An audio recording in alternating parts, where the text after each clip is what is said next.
No, I'm kidding. What am I kidding about? Just the kidding about the laughing, the ha, or the no. I so lost. I'm so lost. And why am I lower than usual? Uh, that's because that's because of a certain thing that I kind of have to show off, but maybe not yet. I'll just have to go through introductions first. Okay, but anywho, uh, yeah, hello to whoever is watching this stream at this current moment, and hello to whoever is watching the VOD. I'm Andrike Sky, cyborg VTuber of the Massiverse, and we're gonna we're gonna be going for Reverse 1999 again. Uh, Probably trying for to get Shemaine in the banner, but I'm not too confident because I don't have much to really go off of. But yeah, yeah. Akio, hello, welcome back, welcome back. Hello. Oh god, I yes, indeed.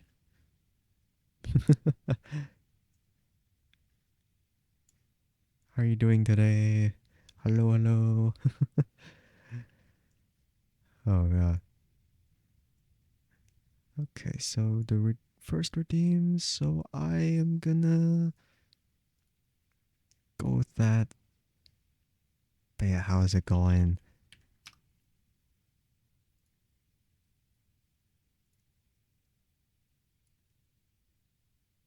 Okay, there you go. You need to be formal and wear a suit today, so not very good. Uh, Interview?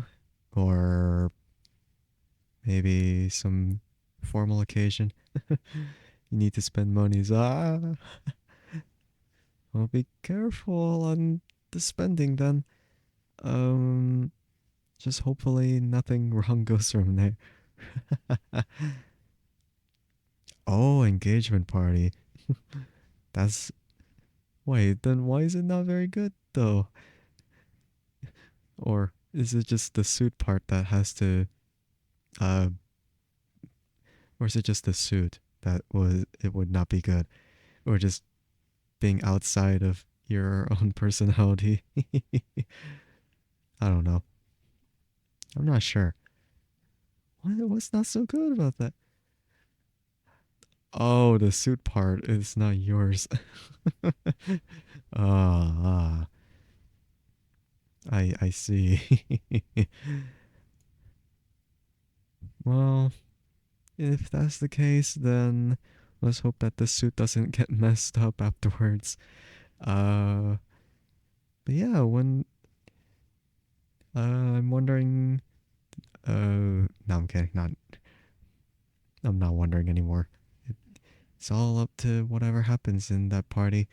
So I hope that that party is, very, a very nice part, a very nice one. Sometimes it could be really, really weird, or sometimes it could be quite pleasant. I don't know. Either or. But yeah, the reason why my model is a little bit lower down here is because of hat. Because of hat. Uh, Makes me kind of look so mad with the eyes. I don't know why. Maybe I should have. Maybe should have scaled down the hat a bit. But yeah, for maybe for reverse 1999 streams, I'm gonna have the Verton style hat on my model like this. Uh, I mean, it's kind of nice to have on, but yeah, I don't. I don't want my model to be cut off from this direction. Because if I If I go too high, then it's gonna crop out the hat, and that wouldn't look so good. So yeah, makes up so much of the makes up so much of the proportion, which is really weird. So yeah, all right, here we go. Move on to the actual game for once, because I've been stalling, and that's what I mean. If that's what I mean. If I raise my model like one too much, ah, then that's what happens. Or maybe I could raise it up a bit. No, that doesn't really change much. uh,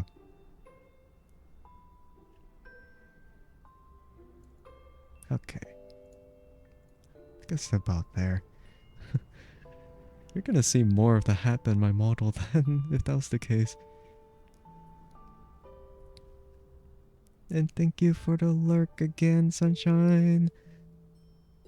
Is the woggle wiggle. Keep forgetting like what they're exactly called with the wiggle.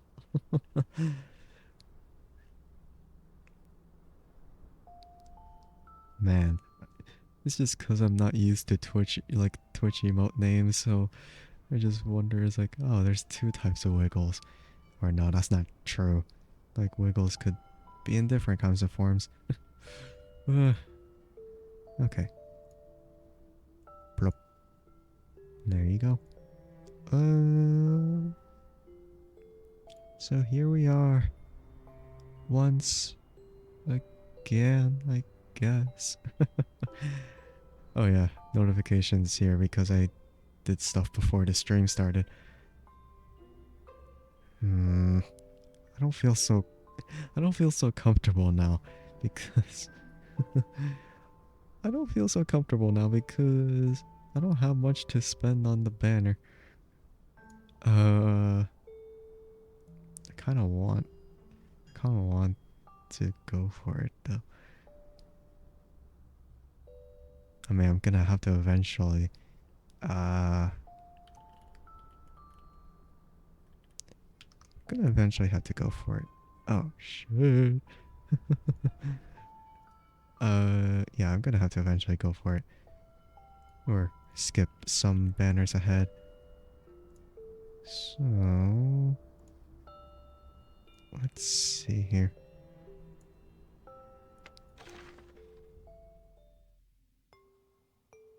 Right. Only 37. Assuming the rest of the 30, oh god. Wait, no, that was... Wait, is that even the rest of them? No, that's not. I can't even tell which one is which anymore. Because I know I... Oh, right. I forgot. I got spooked by Sotheby, which was the worst one. Ugh, I hate that. I was thinking, wait, I thought I had one Sotheby. No, I have another one. I forgot. I forgot I had another one. Oh, okay. Looks like I do have to do another like 50 if I want to hit that guarantee. Oh man. I'm just 13 short from that. I mean, okay. I don't have to hit that many. But if I'm really trying my luck here. I don't even know anymore. I know I'm guaranteed Shemaine. The only thing I'm not sure about is how many rolls it's gonna take. So... Wait. Am I? No, that's not it. Let's take no. that's not it.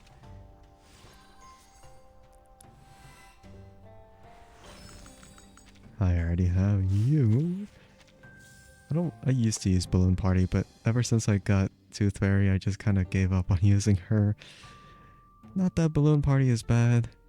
It's just... Nope. It's just that balloon party is different. It's a different use scenario. I'm assuming that's another... Oh, necrologist. I already have her, though. No, this is not good. I... This is terrible. I don't even know what I'm doing anymore.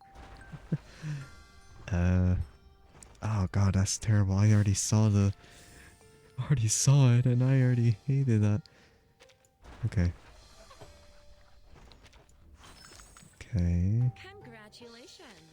No. Wow. Keep forgetting that the ones that are like less rarity, they take a less of an amount of spin to really break the thread.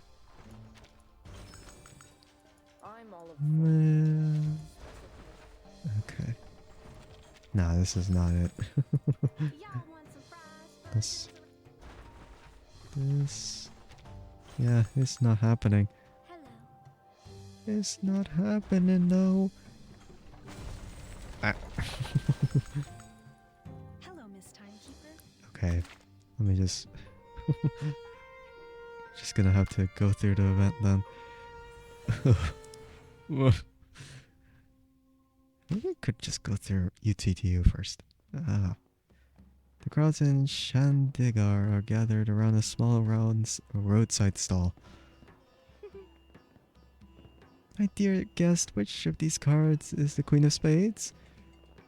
3 playing cards are laid out face down on a cardboard box between Kanjira and Ajar. Is the one in the middle. You've got me again. This is indeed the Queen of Spades. I've been watching like a hawk. Yes. Here are the 30 rupees. Well deserved it is too. How about another round? Have mercy, you have already bested me 3 times. I will not gamble with you again. Not everyone is so clever like you. The 2 pretend to be mere strangers, waiting for a victim. Alright then, maybe you'll make your money back from someone else? Trust not luck, but your eyes. Anyone interested playing cards with me? I think I recognize this. Wait. Count me in then? Welcome. Yes. Please come forward, my dear guest. The rules are simple. 3 cards, 1 is a Queen of Spades and the other 2 are diamonds. Keep your eyes glued to the Queen. Don't be distracted by the 2 little guards. I've got it all. Just begin. I like your confidence. The celebration for Deepa Festival's Eve coming. What do you say? We make a larger bet? How large? 100 rupees a round. You're on. Hurry up and shuffle the cards. Can't wait to win big? Then keep your eyes peeled. Watch the Queen and fortune shall follow. Kanjiro's nimble fingers move the 3 cards so fast that they almost leave images of themselves in their wake. Well then, which card is the Queen of Spades? Looks like you always stare at 2 cards on the left. Is it the one in the middle or the one on the left? Beguiling the audience with words is much more important than sleight of hand, whether it be on the streets or in the palace. Neither. Eh? How can that be? These 2 cards on the left, I move them most often. They're just guards. They patrol here and there to confuse me. This card on the right is the big one. The Queen behind the scenes. Kanjiro covers the card with her hands, as if ready to flip it over. Are you so sure? This is your last chance. Are you sure? Yes, flip it over. Alright then. You win. Kanjiro doesn't flip the card over as the loss is in the cards. You won fair and square. Here, 100 rupees. What a bad luck day. That's it for today, folks. The show's over, everyone. I don't planning to go broke today. I forgot her English is broken, so it just doesn't make any sense with the sentences structure. The crowd laughs and disperses, leaving Ajar and Kanjira behind. Hey, hey! Boss, that wasn't what we rehearsed. Didn't you already use the 3-card Monte to swap the queen out? Kid, your patience could use a lot of improvement. Great job, Punji. That kid didn't find the queen. Then what card was it on the far right? The guards walked to confuse him. The queen has long fled the palace with her king.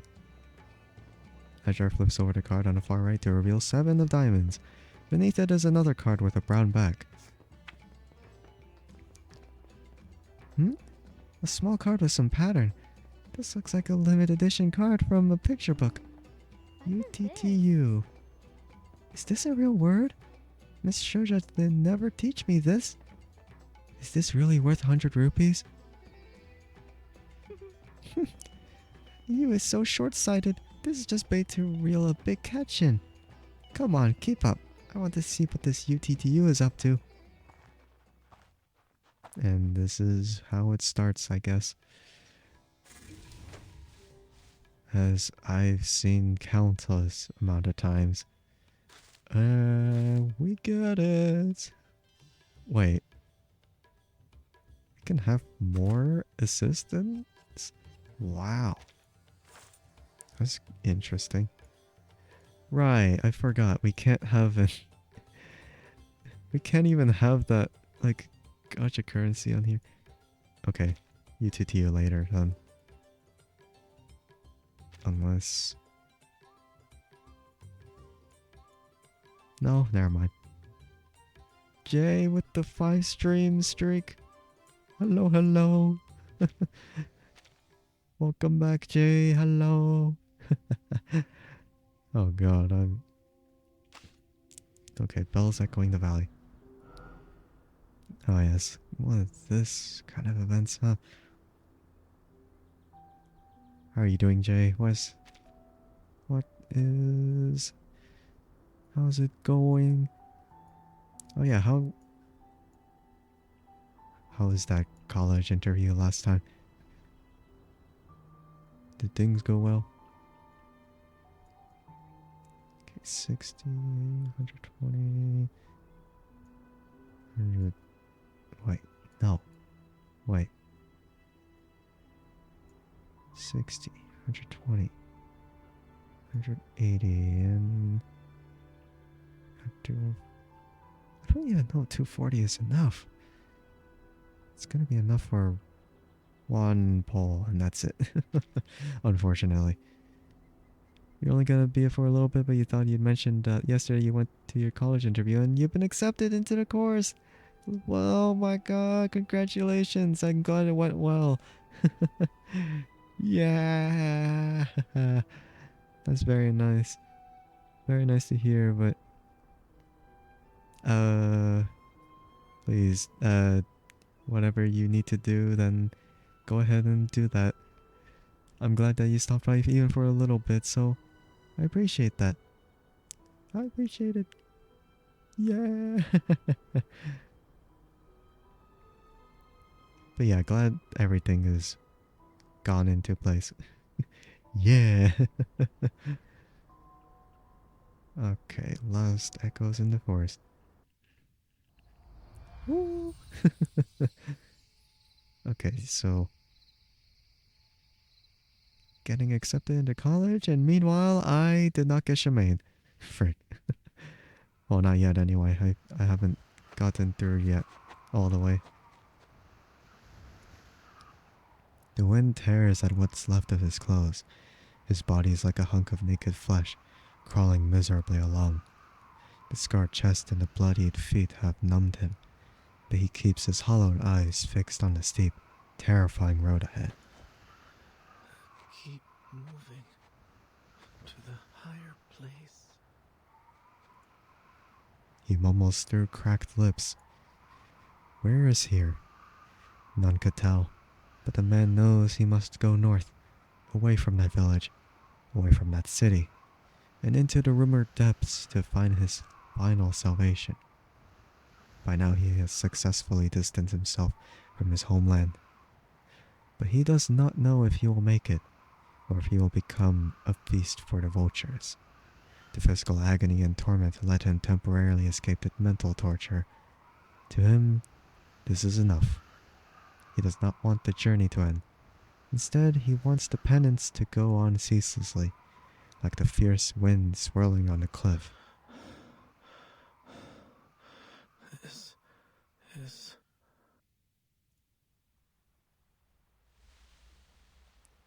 You're gonna lurk instead of just leaving? Good luck on the polls. Unfortunately, the majority of the polls are already gone.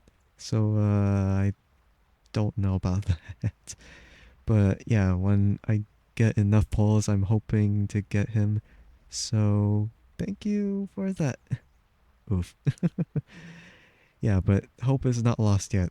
They still distribute like one poll per day, so I'm sure if time passes by, then I'll probably get him eventually.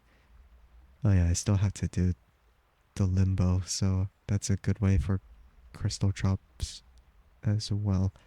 So yeah, that's... Thank you for lurking, Jay. I appreciate it. The uneven ground ends, and a dense forest lies ahead. Birds hop high above in the treetops. He hears a faint rustling from the bushes and the gurgling of melting ice water. Water.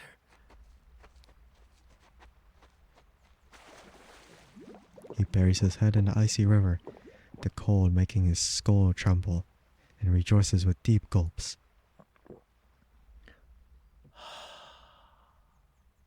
Damn, this is what he looked like back then?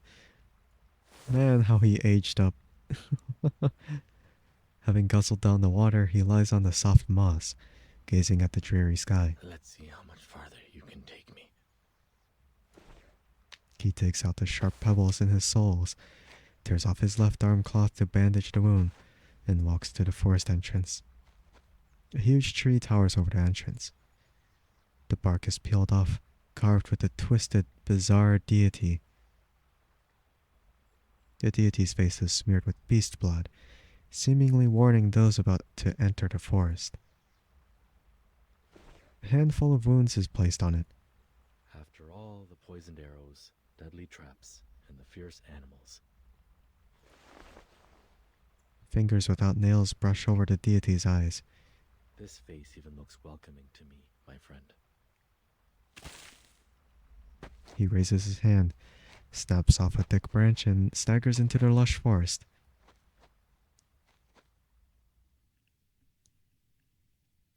Okay. I see. Why can't I see anything? The fog is really thick. Hopefully my ears will serve me better than my eyes. Oh, there's a river over there, but the water looks really turbulent. But the flow of the river is much slower now. Go forward based on the objective. Okay. If you complete additional objectives en route, you will receive additional rewards. No, this is gonna suck. Because if the fog is there, then it's gonna be really difficult to know. Looks like this won't be an easy journey. Alright. Fine. Watch your step. Keep an eye on Shemaine's HP. When all 3 HP are spent, Shemaine will perish. Weird, but I don't know. I feel like they should have not said perish. Feels really weird. Whatever. Okay. Yeah, like fall. Like, why perish? Just say fall. It's so much like easier, more simple than perish. Danger lurks in the forest. Thorns and carbuncles will hurt Shemaine and reduce HP by 1. The kingbuncle roaming in the forest is extremely lethal. Try to stay away from it. The forest is a foggy place that limits Shemaine's range of view. Area is divided into 2 sectors. Entering the boundary lets you enter the next sector, but there will be no going back. Low rocks can be easily pushed aside, But the rocks cannot be moved as something else blocks the way. Its way. Shemaine can smash aside branches on the way, reach the destination to rest. I am not reading any of the words properly, which sucks. Oh shit. Rock. But I can't move it.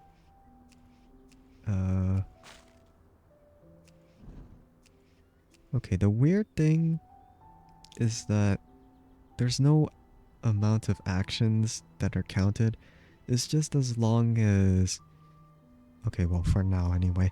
As long as you move and keep going, then it'll just keep it consistent, I guess.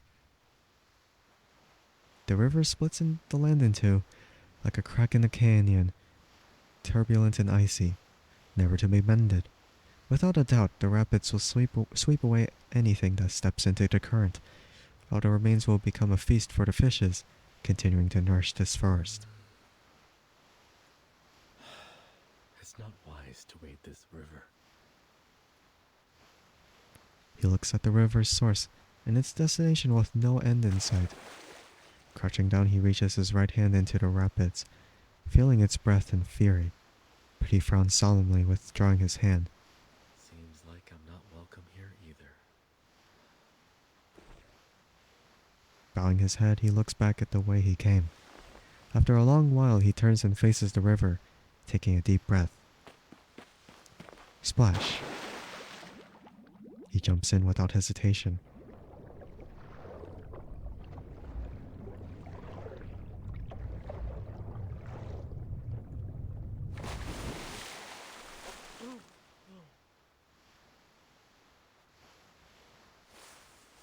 Washed ashore on the other side, he kneels on the ground, convulsing and vomiting.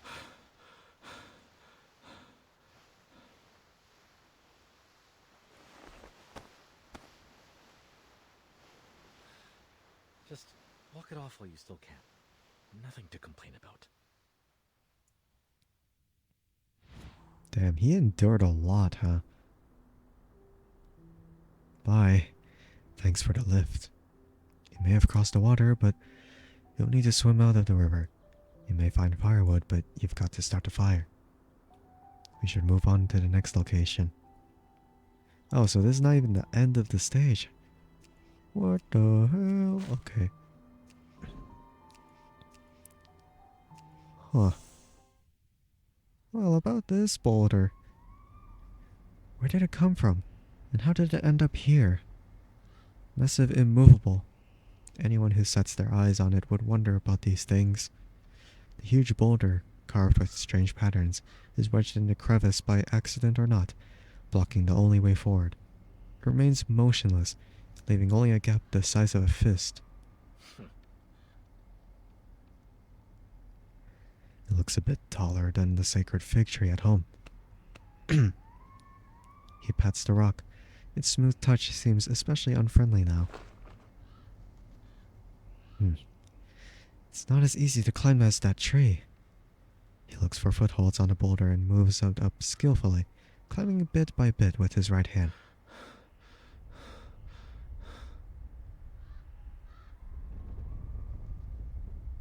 Good. The boulder below suddenly begins to shake. Along with the strange movement, the patterns on the boulder emit light. The boulder's shaking intensifies until it jolts and throws him off violently.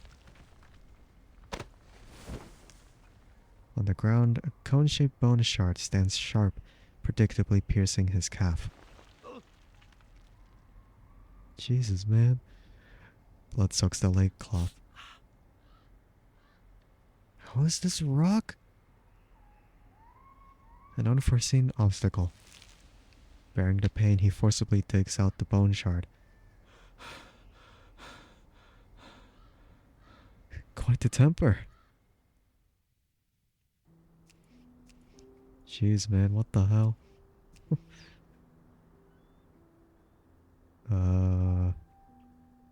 Okay, this is really curious. Oh, I hate you. Yeah, it's no wonder that,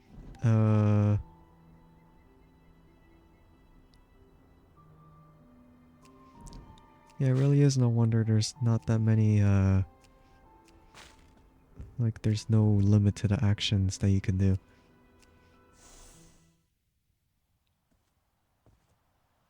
He probes carefully, leaving a drop of blood on his fingertip from the thorns. The blood-red thorns have grown rampant. Within the thicket, numerous skeletons can be seen intact. The blood-soaked soil has turned dark crimson. This seems to be its sustenance. Seems like you've been feasting in the past years.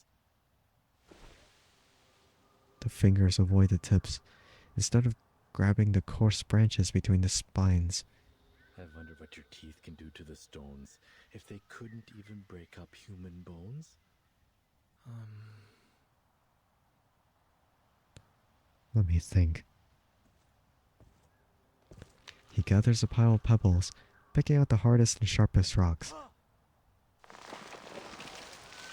The rock held high crashes down on the thorns, shattering sections of branches. Bright red sap splatters on his arms in a speckled pattern.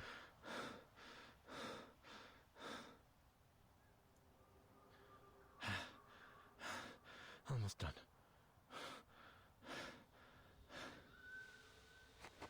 The thorns on their last legs, Shemaine reaches in with his stick, prying open the broken thorns and squeezing in sideways with his body. But the thorns seem to sense the foreign intrusion and swarms around, their hooks piercing his ankles, abdomen, and aiming for his eyes. The lone right hand grips the climbing branches tightly. At the very least, I can't stop here. The spikes pierce deep into the skin. He moves forward, disappearing into the thorn bushes.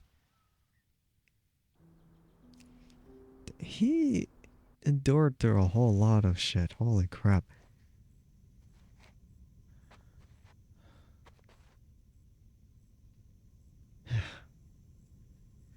After a day's bitter journey, his exhausted, battered body finally reaches a quiet place. The scabbed wounds ache faintly. He swallows a mouthful of bloody saliva, trying to deceive his howling stomach. Nearly there.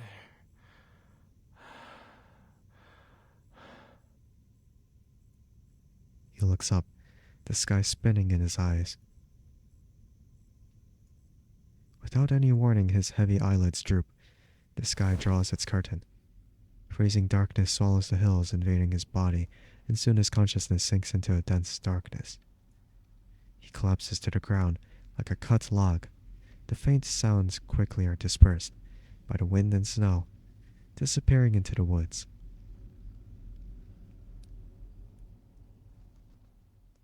Uh-oh. To be continued? I mean, we know he lives, right? So that's fine. Reduced to ashes.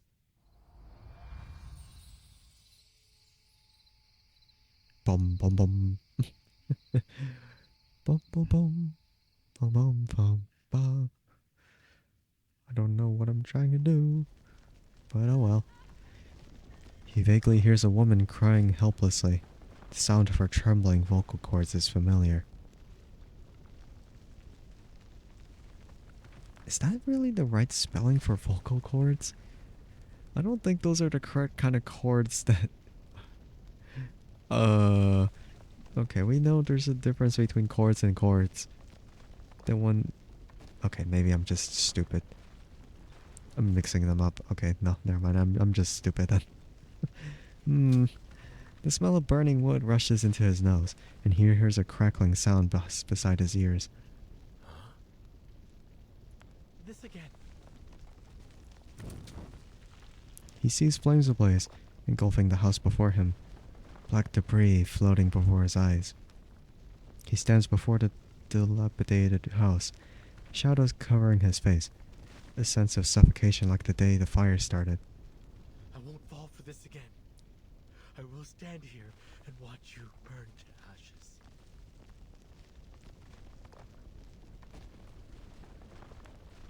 What if this is real?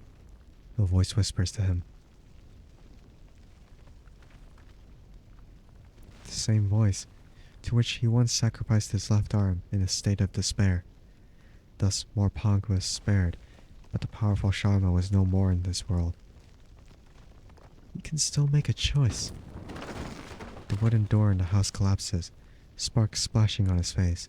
Painful, scalding, then doused by tears. Sweat streams down his dirty face. He clenches his fists. This may be the last chance, you know.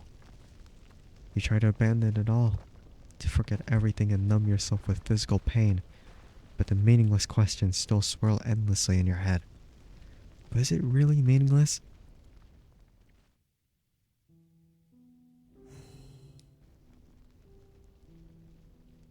These beams are all on fire. Gosh, they're scorching hot. There's gotta be a way around them. Yeah, just go around them. Oh shit. Who are you? He used to look down on the family, disregarding his mission and wasting his outstanding talents.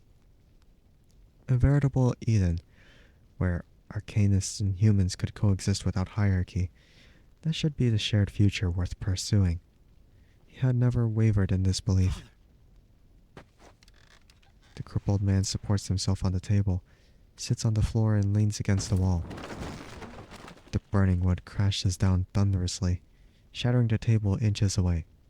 But the man is indifferent. This isn't what we agreed to. Look at this fire. It's reaching our house. I have no idea. Weren't we supposed to throw all the bottles out? I don't even know what that says. I'm assuming dipshit, but no, it has to be damn it, right?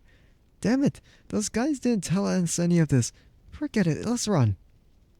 They stand in front of the gate, as if watching a circus act gone wrong. These are your trusted human friends, good child.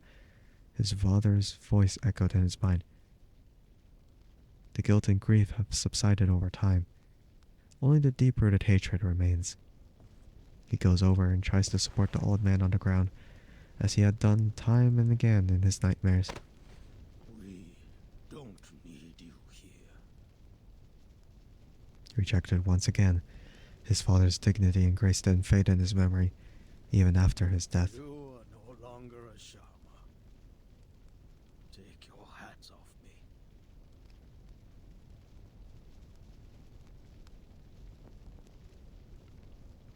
Your mother and I, the entire family, have invested years in your education. Yet you have let us down. You were in no position to make any decision for this family. Before this, even when he was estranged from the clan, they never doubted him. Rather, they saw him as a wayward child.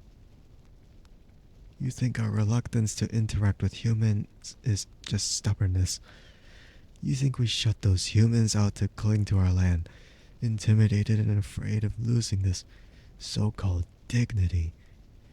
Pushya, human friendship has blinded you, yet we have tolerated your childish ignorance many times. We always hoped you would turn back and understand it is not so simple.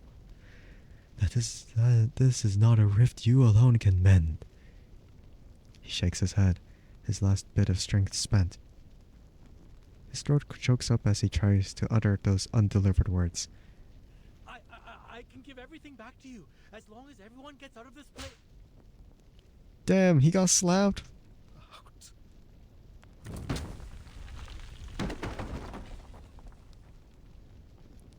Shit. God damn it, man. Without looking up, a broken beam falls across his eyes. Blood flows on the ground, mirroring the recurring scene from the nightmares that have haunted him since that day. Shit. The fire. It's coming this way. No. I've got to stop all of this. Jumping over a burning beam removes 1 HP. Every round fires will spread according to the number of steps moved. Fires are lethal hazards.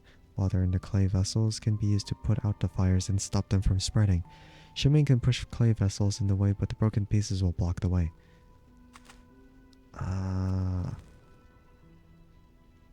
Interesting. Uh-oh.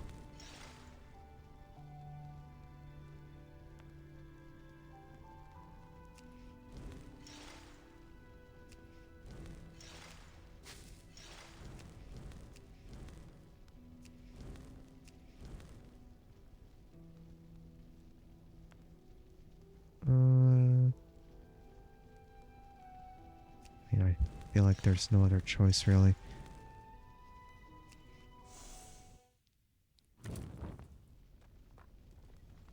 The hall becomes a sea of flames, and in the crackling and sputtering elegy of the fire, he hears a woman's prayer. Her voice is terribly familiar, reminding you of the lullabies that accompanied you through every punished night of your childhood. Kicking open the locked door, he sees the servants lying on the ground. Come, Mama. I can carry you out. Wait, so... He just says that he has arms, but I still see his left arm is missing, though. The white elephant will look after your soul. And place you on a bed of warmth, where you shall attain eternal serenity. She clasps the servant's hand, granting him final peace. Bagat finds the arsonists in the backyard and vows to stop them. But they came prepared. Those Molotov cocktails and weapons are not the likes you've seen before. It must be that group's bidding. These are things humans can't normally access. Who are they? Mother, tell me. Mother closes her eyes, shaking her head. Blood keeps gushing from the servant's neck. What? Bagat always told me that this is not your fault. Or Bagat. I should not say baguette. That's different. Not baguette, Bagat. I said I understand. I know that you've always been a good child. Her frail, pale hands are drenched in blood. Sorry. I'm sorry. I didn't know they would do this. There wasn't any... They never told me. But his mother speaks no more. No matter how he tries, her body remains still. He looks around for ways to extinguish the flames. Turning back, a figure stands in the courtyard. He strides over in disbelief, stumbling.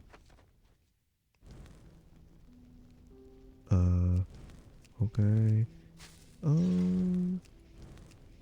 Gonna keep going. Search for the distant silhouette. The fire's blazing. Only one false move can end in death. Yes, indeed. Oh, shit.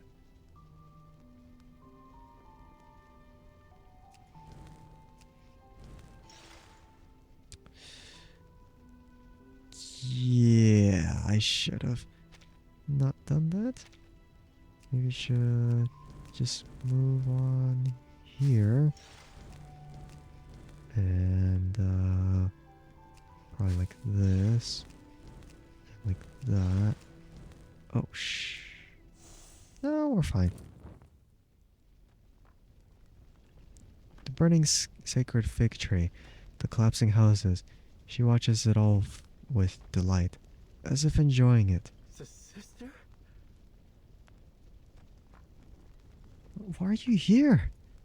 Oh, now you see me as your sister. And calling me like you always known. I remember you were this tall. She casually gestures around her thigh. What? The day the manor gates closed before my eyes. Was this sacred fig tree so tall before? As for why I'm here, you should know best. You asshole, Kumar. You know I had nothing to do with this. But you think I'd enjoy it, so you let me into your head to watch. Right? Well done. You do know me, after all. She caresses the charred bark, indifferent to it all. Don't look at me like that. They want you to save them. I'm just an insignificant arcanist wielding shoddy skills. As the words leave her lips, flames erupt once more, consuming the last pillar of the manor.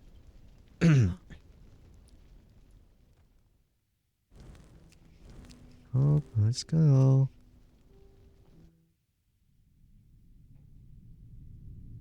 You've come again. Nothingness, shrouded in a veil of mist. A pure and unblemished white space. Where Da, da, am da, I? da, da. I'm kidding. No, not that white space. That's unimportant. What? You dragged me into a nightmare again? Your soul always longs to return. A white elephant emerges from the mist, standing before him, solemn and dignified.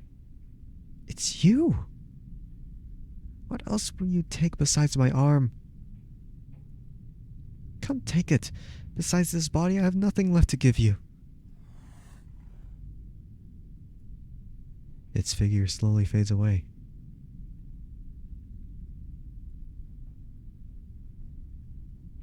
Huh? That elephant took his arm? Shit. Damn, I don't even know what he did to have that happen to him. That sucks. Fangs and fists. I man, I feel so sorry for him, man, but I feel like I shouldn't be sorry for him because he worked his ass already. Intense pain awakens his consciousness from the chaos. Flames. The elephant. They're just illusions. His aching abdomen. The herbal paste on the wound gives off a pungent smell. He sits up. Animal bones hang on the walls. The rough wooden table and shelves, filled with all kinds of jars. A mask hangs from the ropes at the center of the house. Its face is fierce, showing unquestionable authority. Wait, did someone just bring him in then? Now I am on the right track. A note is weighed down by a rock on the chair. A paperweight. Close the door. The owner isn't a warm-hearted fellow then. But rejection is never the issue. All he has left now is patience. He gets up and pushes open the creaking door, stepping across the threshold. He needs to quell his hunger first before the owner returns.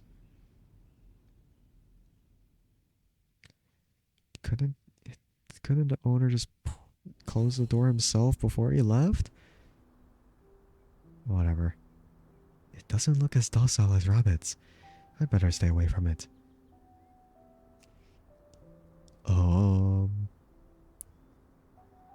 Right. Let me just block his way then. Cool. Oh. Oh. That's just great. Okay. Just the moment I saw the stick in the way. And then I knew. Oh, but now that is in the way. Okay. I go.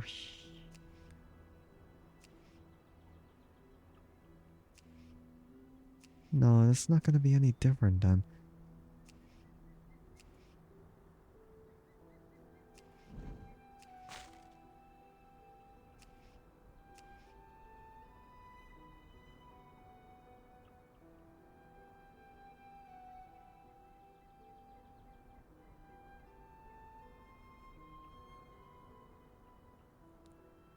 No, no, no, no, that's not right. I don't even know what I'm doing anymore. should just block its way, though. I don't know if I could just step in the thorns and just have it my way.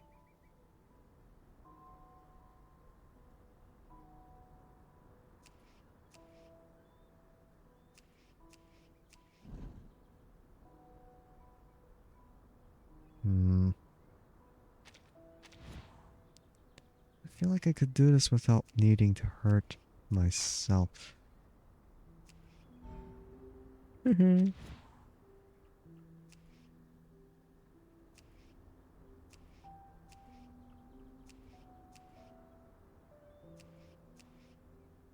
really catch up to it like that, though. Okay.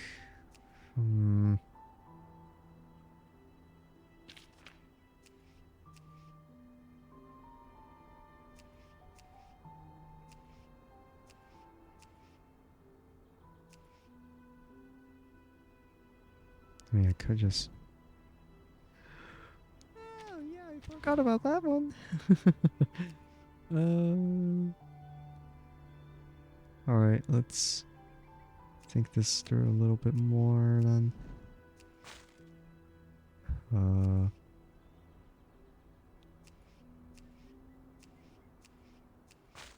Shouldn't have been that bad in the first place. I'm just really weird. The stream flows steadily as the group of tars drink by the water. They look docile and clumsy, not alert in the slightest. He tries hard to ignore the pangs of hunger tormenting his stomach. The dagger turns lightly in his palm, and his footsteps grow more cautious. Shh. Please, keep drinking. And Muskox abruptly looks up, its eyes meeting his. The shining dagger reflects in its slanted pupil. Well, too bad. Like a snapped line, it scurries away in panic. The other musks respond to escape call, running away at one after another. In a flash, Shemaine stands alone on the plains, like a long sprig.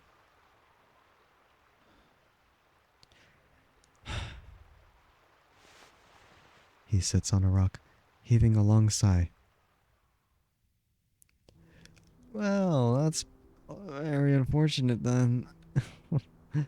Okay, how do I want to do this? I'm assuming there's probably something up ahead here. Never mind. Guess not.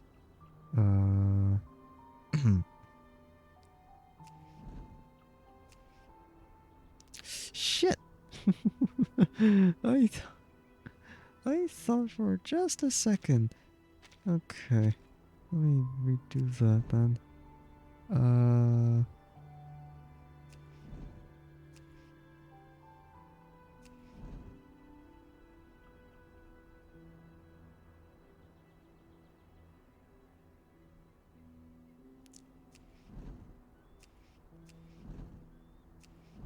Should be fine here then.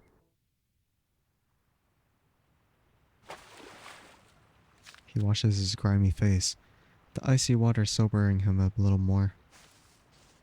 If he goes deeper into the forest, perhaps he can fill his belly with some berries. If lucky, he may still get to prepare a meeting gift for that mysterious old shaman. Grace repays grace. One of the few useful teachings the clan left me. He casually picks up some pebbles and stuffs them in his pocket to keep the beasts away and knock berries off trees. He frowns, keeping his distance, the pebbles on the ground arranged in a pattern like a spell. What? Is this? It's no longer intact because of his disruption. It looks like... What? He looks down and sees a furry carbuncle biting at his thigh. Just where did you come from? He lifts his leg, swinging hard.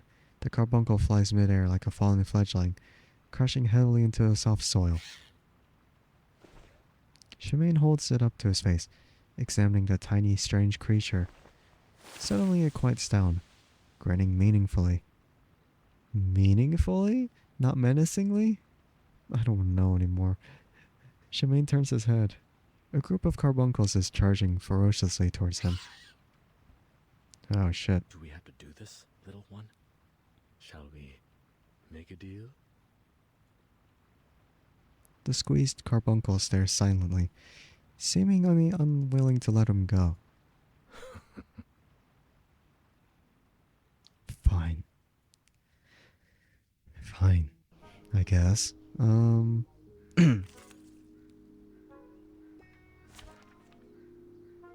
Oh, he just plays default Shemaine though. That's not the same guy.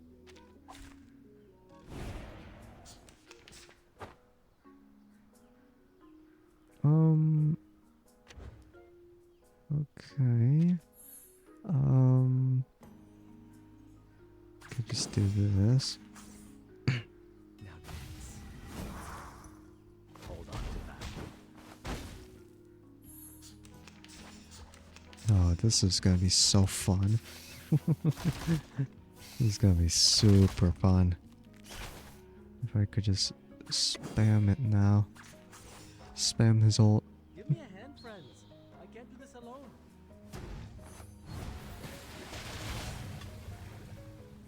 Aha!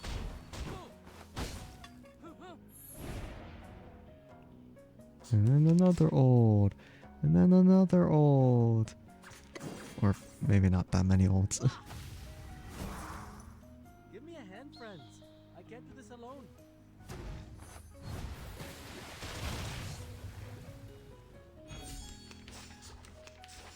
Good, but not good enough.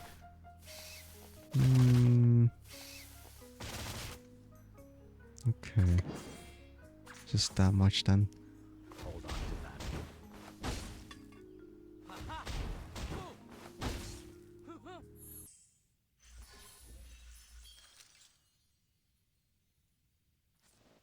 Nothing to say, man? Okay. Awkward. Enter 2, I guess. Never mind. The fierce battle ends, with the carbuncles scattering away and he leaps and bounds. Only one furball remains in place. It trembles all over. It still stands tall before Shemaine.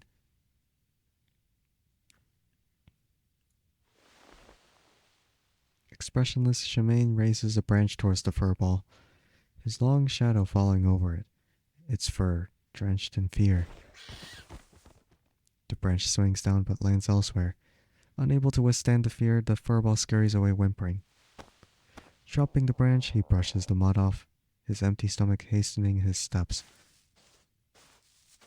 It's not time to stop yet, but he knows his exhausted body can't face any more turmoil.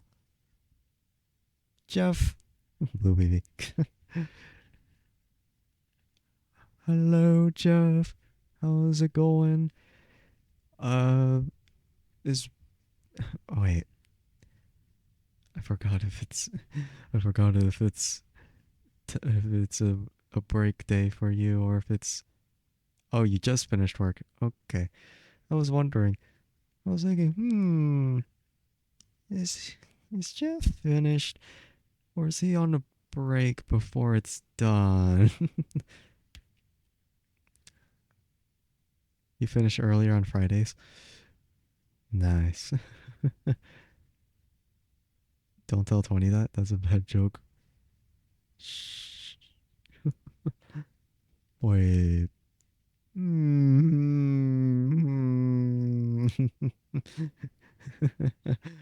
What if I do? Yeah, no, never mind. I won't. But how is the Jeff doing? She'd put you in jail. She's put you in jail many times. I'm sure you're used to it. Good, had some froyo. Ah, man, that is really good. Uh, very good.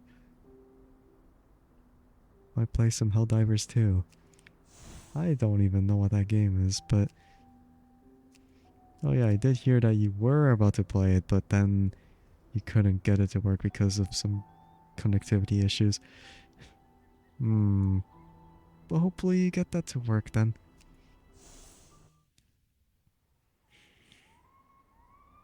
Forests always nest packs of wolves. Berries were scattered around, but it was him they were eyeing, baring fangs, growling low, and clearly unwilling to let him leave. Come on then. Try me, friends. Of course he can't fight the wolf pack. But right now, retreating and advancing are equally dangerous. Bluffing is also a philosophy of survival. I will cut your warm belly open before you pierce my neck with those teeth and suck up my blood. The alpha approaches step by step, the rest of the pack following far behind. He takes out his dagger, legs instinctively in a battle stance. An opportunity! He steps back, breaking into a run, rushing into the woods. The sound of the wolf's pursuit is relentless, trailing closely behind. Got to think of something to hold them off. Yeah. Maybe don't break the stick then. Oh. Oh. Oh. Oh. They're chasing after me. No. Um. Oh shit. That's terrible. Undo. Undo.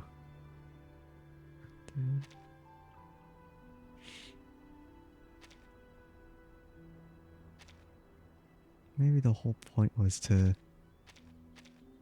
Okay, how many... Haha. Delay. Delay. And then... Block this. Yes, losers! Ha ha ha ha. They didn't stand a chance. Okay, there you go. This is the end. Below the towering cliff lies a turbulent, narrow river. Vultures circle above, awaiting fresh corpses. He has nowhere left to retreat. The wolf pack halts for this imminent meal. What they have to consider now is how to obtain it, with the fewest losses.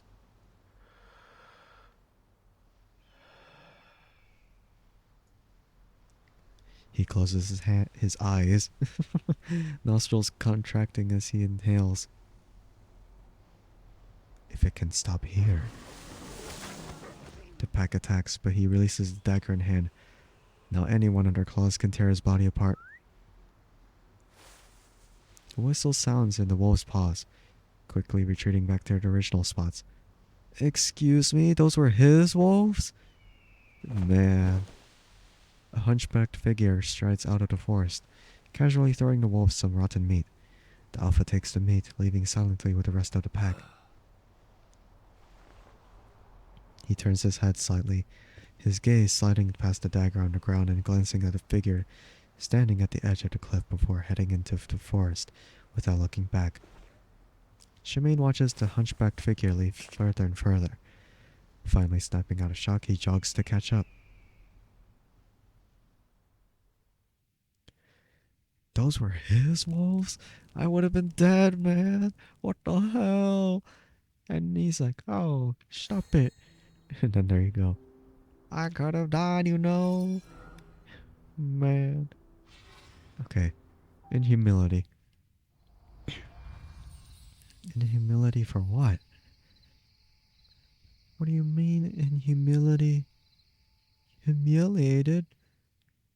But you only have one eye, or you only have one arm. One arm, man.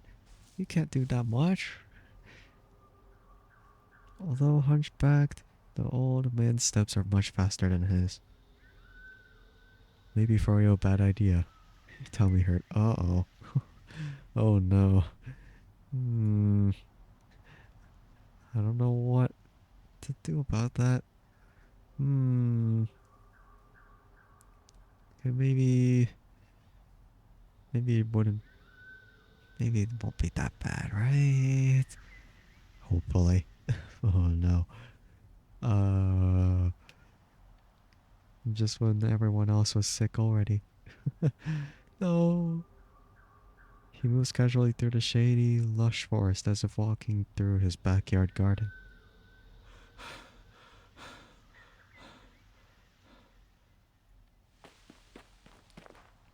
Shemaine drags his battered body, scrambling to chase after the hunchbacked man. It was you who helped me. The certainty in his words declares it no question. The old man ignores the youth's words, as silent as ever. His footsteps remain the same, seemingly oblivious to the panting growing heavier behind him, until he seems to notice something, stopping in his tracks. An injured vulture lies on the ground, its pecked eyes bloody. Shemaine looks over the old man's shoulder, seeing the holes in the vulture's skull.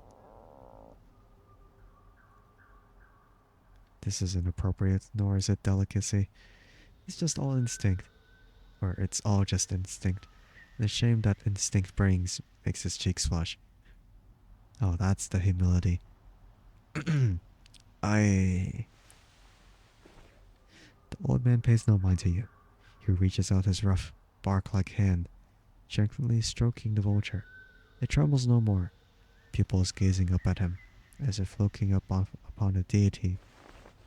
Finally, the calmness of death descends, accompanied by flies, and he too leaves.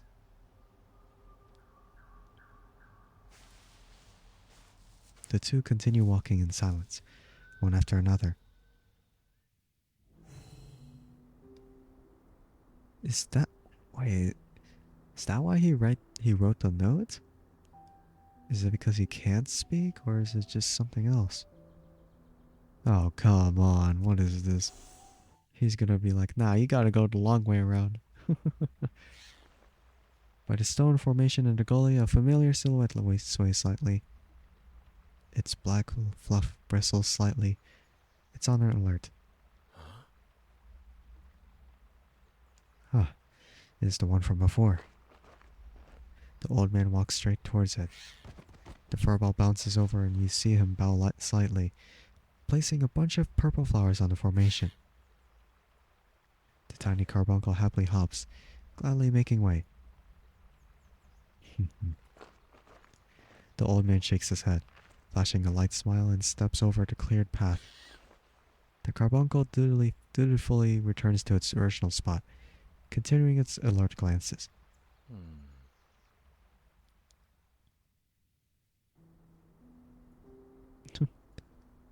Huh? Looks like I should give it something. I don't even know if I can. Sincerity matters a lot in the communication with a critter. You can bring a bouquet of flowers. Oh shit. Maybe this one. And then what? This one? Not sure. That works.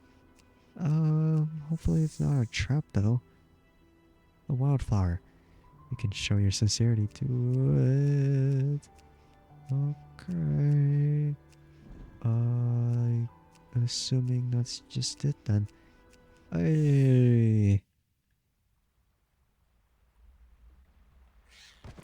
The furry thing smells Shemaine from afar. Without a word, it bites down on Shemaine's calf familiarly. Fine. I should have been more courteous. He opens his palm. The little purple flower is drenched in blood and sweat, wrinkled beyond recognition, lifeless like the one who picked them. I saw he had something like this. Sorry, they got all. He tilts his body slightly and raises his left shoulder.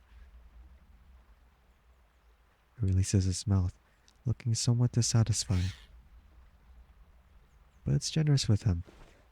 The carbuncle reluctantly moves aside. Thank you. You have done your part dutifully. He places the new adornment on the formation and catches up to the old man in the distance. The furball gazes at him as his silhouette grows smaller and smaller. Oh, that was weird. Okay.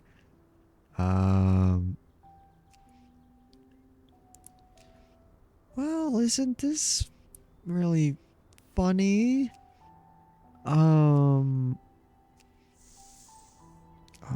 Sure, whatever that stick is supposed to do. Fine.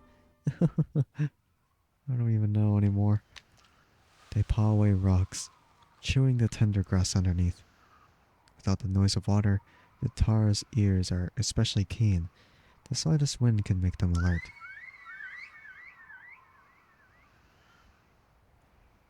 The long whistle pierces through the woods, gullies and streams, echoing across the deep mountains.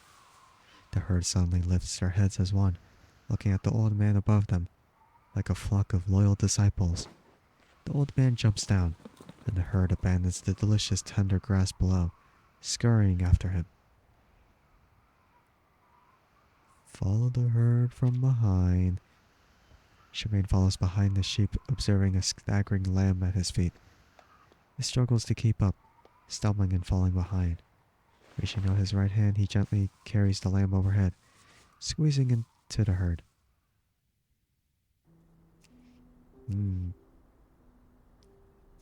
Okay. What seems to be the problem? Oh god, there's the problem. Okay, so let me push this aside first and break this branch. Followed by this other branch as well. And maybe I should just go over here again. And push this aside, push that aside. And here we go. The wolf pack lies between the rocks, not bearing fangs or claws. The alpha straightens up, looking straight at the approaching old man. The old man's steps happen to stop not far from the pack. He slowly takes another step, as if breaking some boundary, and the alpha swiftly bearing fangs arching its back. I need to ask you to leave for a bit. The old man takes out a rope-like object, folding the small pouch on it. Putting in a stone, he swings his wrist. The rock shoots towards the pack, leaving an indent on a tree trunk behind them. Hearing the sound, the alpha's erect ears tilt back slightly. It twitches its nose, hesitating for a moment, and then leads the pack to retreat to the side of the rocks. The old man picks up the stone, sighing. His unforgiving silhouette keeps moving, hands clasped behind his back as he gradually walks away.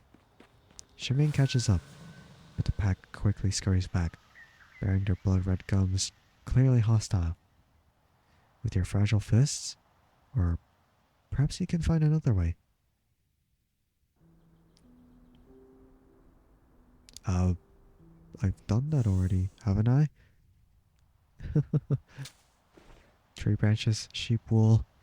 He cobbles them together into a crude slingshot. Here's hoping this bluff works. Grabbing a pebble, he places in a leaf pouch and tries swinging it like the old man. Right, he only has one arm. That's gonna be really difficult. Or, I mean, like, there's probably slingshots that can be one-handed like that, so maybe it's fine. That pebble flies high. Before it even lands, the alpha makes way and the wolves scatter. But the pebble hits nothing, flying endlessly, falling who knows where. It looked like that too when I saw the fire. The fear. Well, I can't take credit for that. The path opens like an outstretched hand. Hey, I did it. Cool.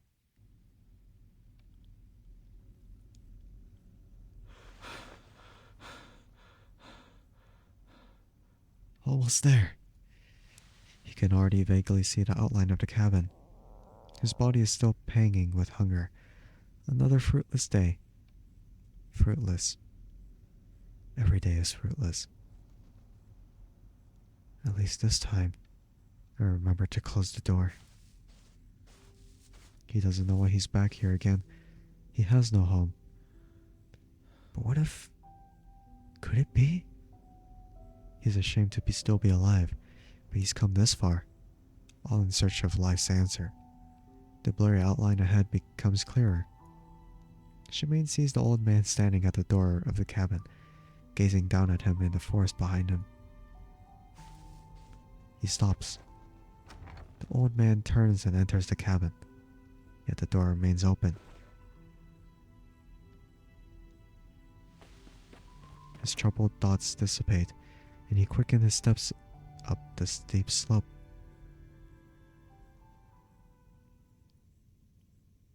And it keeps going from there. I guess we're halfway through this whole segment. Alrighty. It rains the same old rain. Wait, it rains the same old rain is supposed to be how I was trying. I thought of, because they were separated like that, I read it differently. That was really weird. The same old rain, as it's that way, or one, I don't know. Autumn winds batter the door, the fire quietly burning, gathering warmth. Inside, a bed has been conspicuously added, the hanging mask knocking into each other with a dull clanking sound. In the house, the man twirls his dagger nimbly around the deer's neck, instantly slitting its throat open perfectly.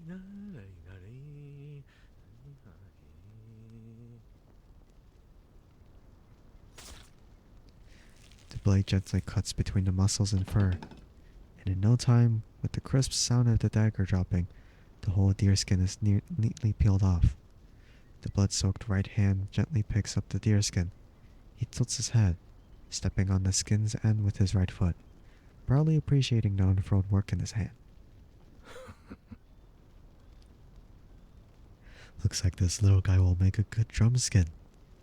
Let's see what the old man wants today. He releases his right foot, pulling the deerskin, and uses his relatively clean toes to pinch the note lying slightly out of reach.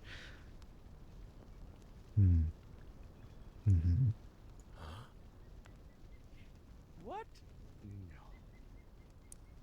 This old guy's serious? He bolts up, nearly punching a hole in the ceiling. Startled, the magpies behind the house call out loudly.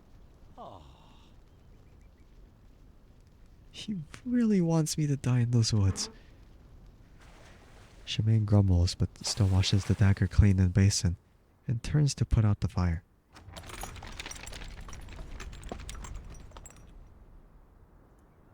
Pushing open the wooden door, a strong wind blasts in, blowing over many jars.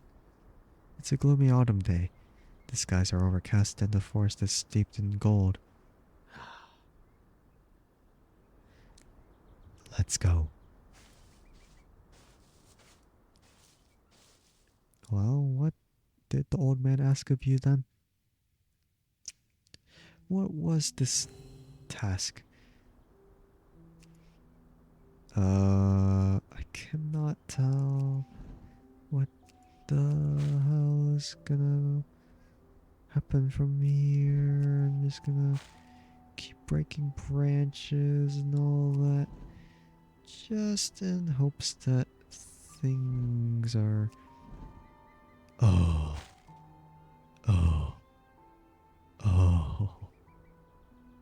Can I don't know if I could just pounce on them like that. Doesn't seem right. Whatever.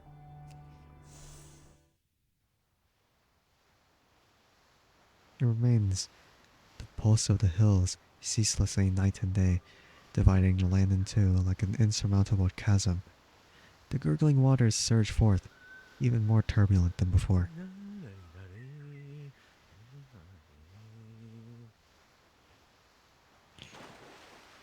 Shemaine steps barefoot into the river, steady as a boulder.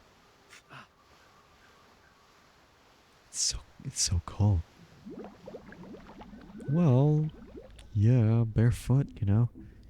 He slowly submerges into the icy river until the waters pass over his head. Inside the endlessly turbulent river, it's as tranquil as the womb. Here the ripples vanish, the bottom clearly visible. The river tenderly receives Shemaine, enveloping him. This river was once called Krupi. It's said those close to her can obtain her gifts on the riverbed. He opens his eyes. Below in the river, the glowing aquatic plants flourish like stars in the water. Oh, that looks really cool. Whoa! Thank you. Shemaine reaches out, gently plucking one.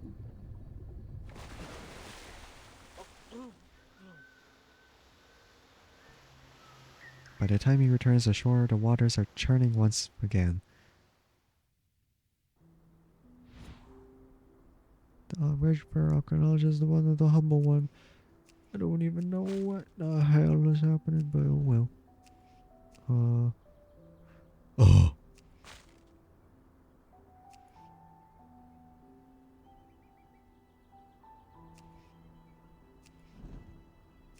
Oh, shh.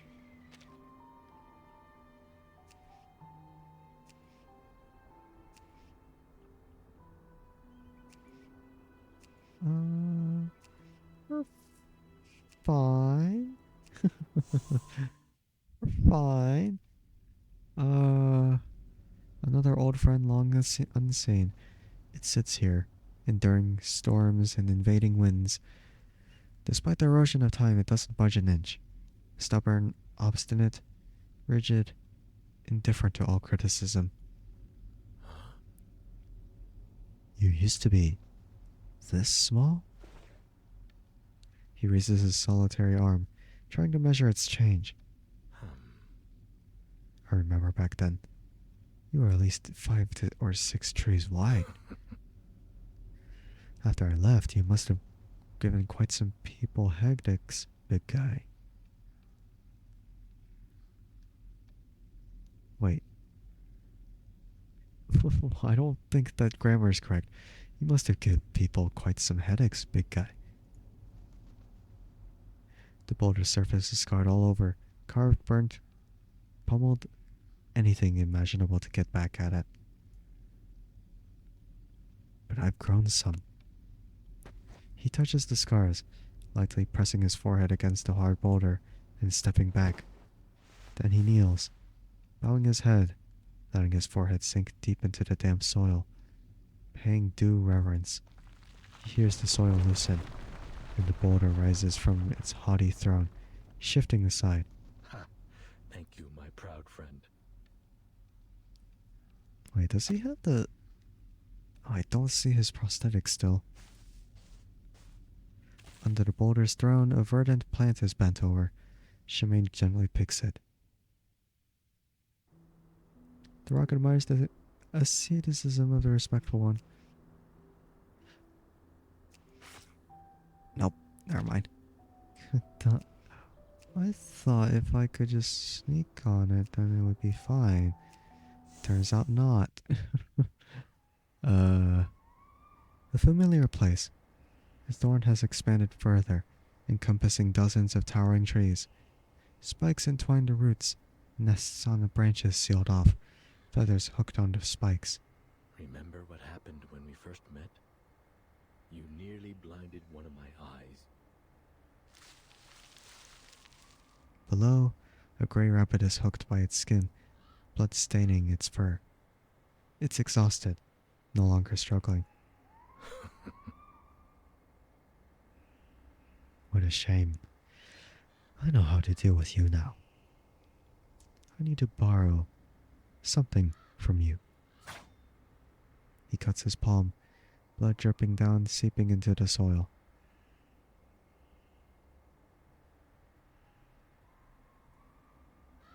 He lowers his head, deep syllables spilling from his throat. The thorns sip the blood, slowly retreating like a snake back to its nest. The spikes pull out of the rabbit, which quickly escapes. A clear path appears ahead. Let me see. A flower crown. Can this be called such a thing? Brushing aside dead leaves, he scans the exposed patches of earth.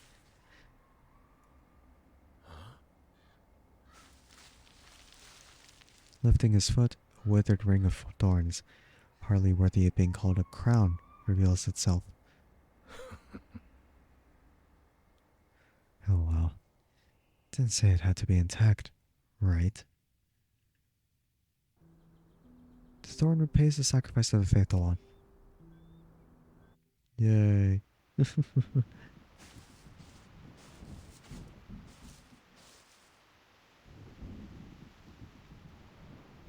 8. Shemaine followed the bizarre old man for 8 harsh winters. It was a stormy, snowy night, and he held a wolf pup saved from the bears. But something changed in the 30-year updated man. It was a stormy, snowy night, and he held a wolf pup saved from the bear's belly as if holding his past self in the flames. Oh god. He thought he had shed all tears, but the heart-wrenching pain was merely swallowed and kept silent. The fear of death, nothing more than shield. Oh my god. Oh, her parents' eyes and children in a cold winter. She tried to debate it. Yeah. What the fuck? Just traveling yellow. This soul the survivor. Or. Oh my god. And discovered fear and pain was held again and again by night. Only this time he would no longer flee fate. Oh god. I hate how fast I was. Oh no. I could not even read that much. Or I cannot even read that much out loud. I think that's about everything. Then the taciturn shaman began teaching him all about nature. He hadn't found life's meaning, but he no longer searched for one. As long as I keep going, keep moving forward. The nightmares halted before his bed.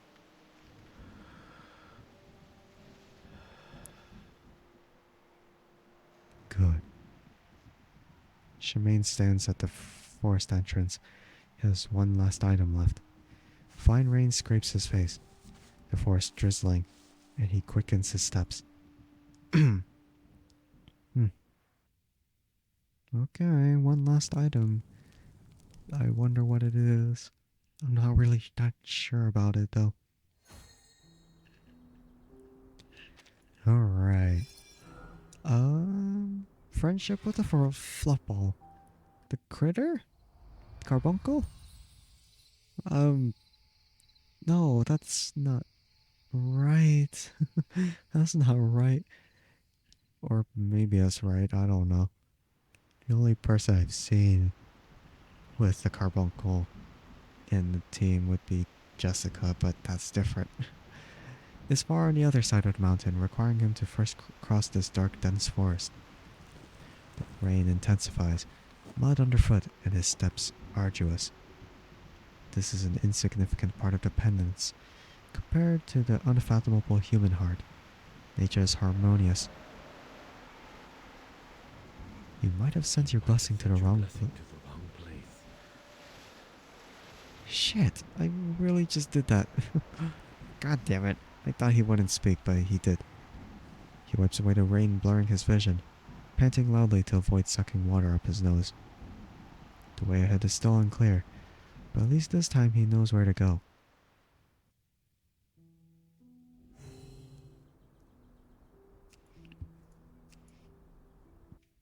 Okay.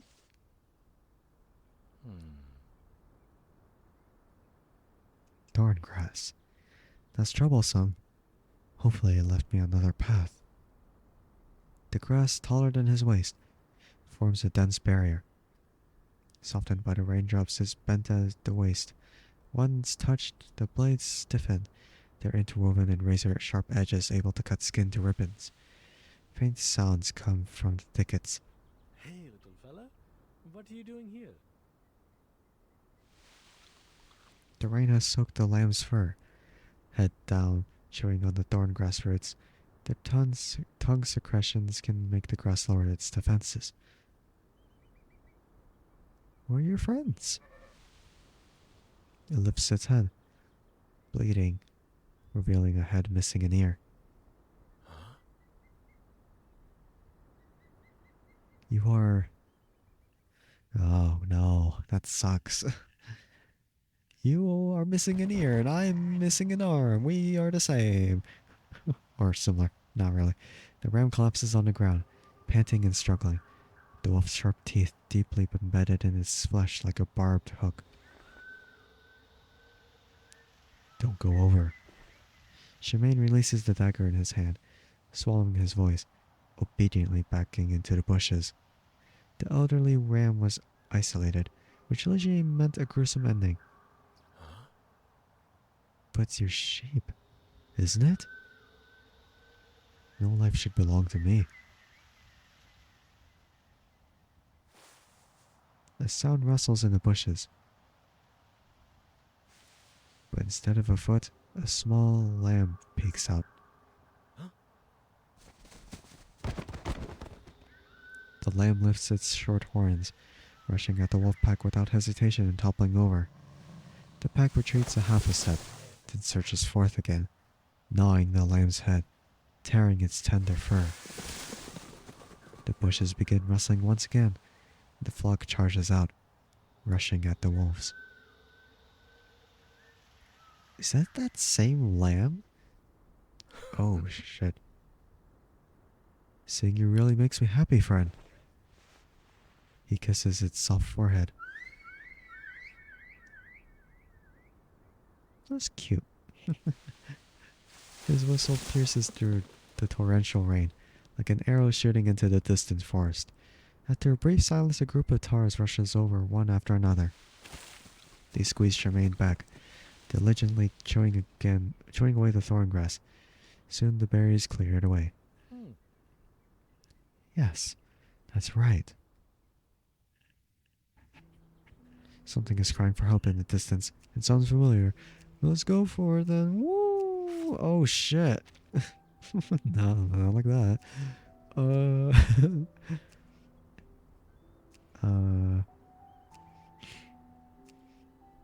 okay, should be like this then.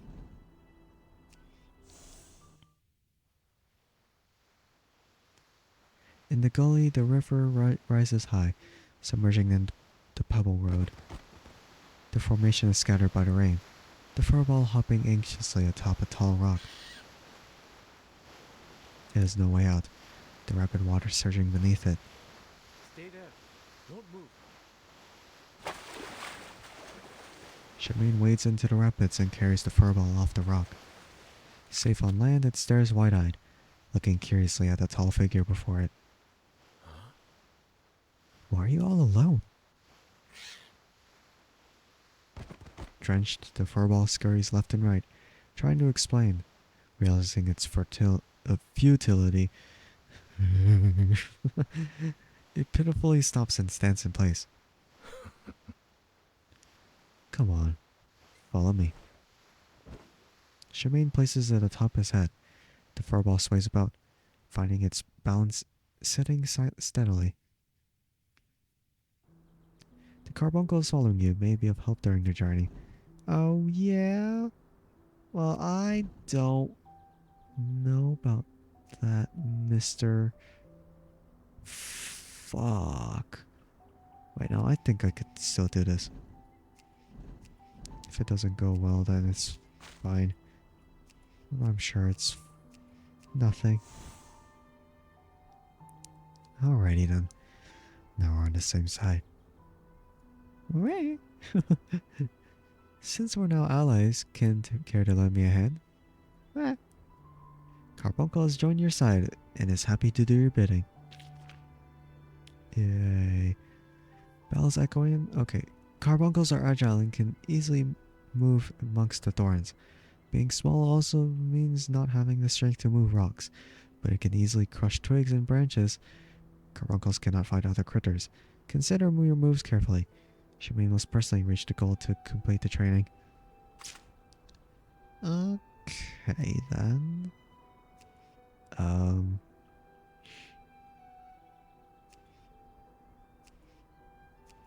Oh shit. No. Oh, I have to fucking restart this again. Oh, that's bullshit. Okay. Here we go again. Oh, god fucking damn it. I did it again. I ran into it for a dumb reason. Can't fight other critters. What a weakling.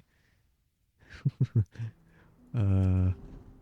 Let me do that. Push this along. Break the branch. I don't know if it could break the thorns as well. Let me just go right along. Oh, okay. Oh, shit.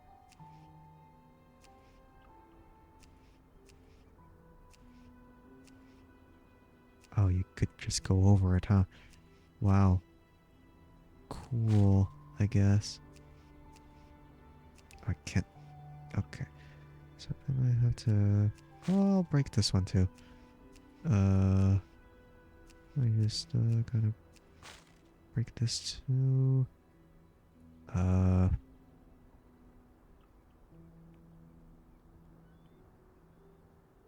Okay, I think I know what to do here.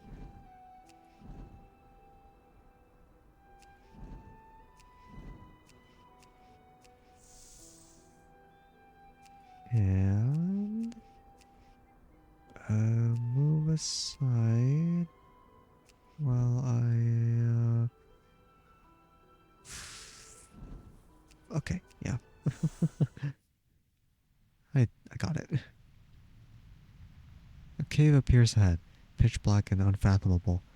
Still, it's dry and keeps out the chilling wind. Nature's gift. Shemaine leans in, wringing out his clothes.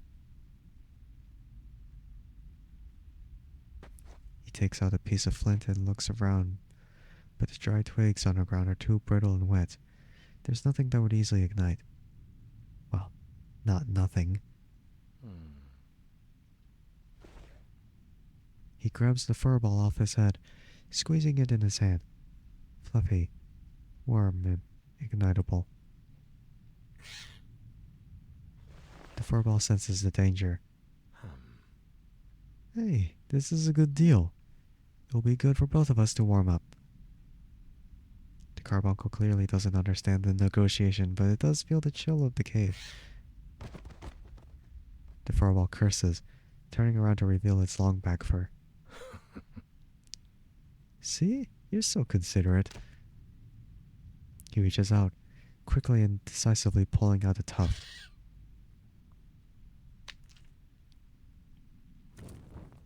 Thanks to its help, Shemaine gets a fire going. Soon the flames are blazing fiercely, radiating warmth. Actually, it's convection. No, I'm kidding. Oh, whatever. The flames light the cave. A hulking figure staggers over, following the light. What in the fuck? What is that? That kind of sounded like a... It sounded like a Wilhelm scream, but not really at the same time. The furball scurries behind Shemaine's rear. This is... Shemaine stands, peering into the darkness. The hulking figure struggles to stand, and crashes to the ground. Shemaine gently approaches, supporting the body and touching the wound on its neck, its breath weak and exhausted. I'm sorry. Sorry for what? are. Oh my god, no, I'm kidding. I'm just gonna. I was gonna try to continue that whole thing, but no. It's cursed, that's all. The giant moose knows death is coming, like a slow, gentle nightfall. And this cave is its chosen resting place. He gently holds up its head, easing its pain as much as possible. He looks into its dimming eyes, feeling his palms gradually soaked in blood. The stench of blood spreads, attracting wolves outside the cave. Caught off guard, the elf pounces, knocking Shemaine to the ground. The rest of the pack follows, pouncing together. Excitedly, they lick his face in warm palms. Enough. Now that's enough, my friends. Sit, sit. What the hell? I have something I still need to do.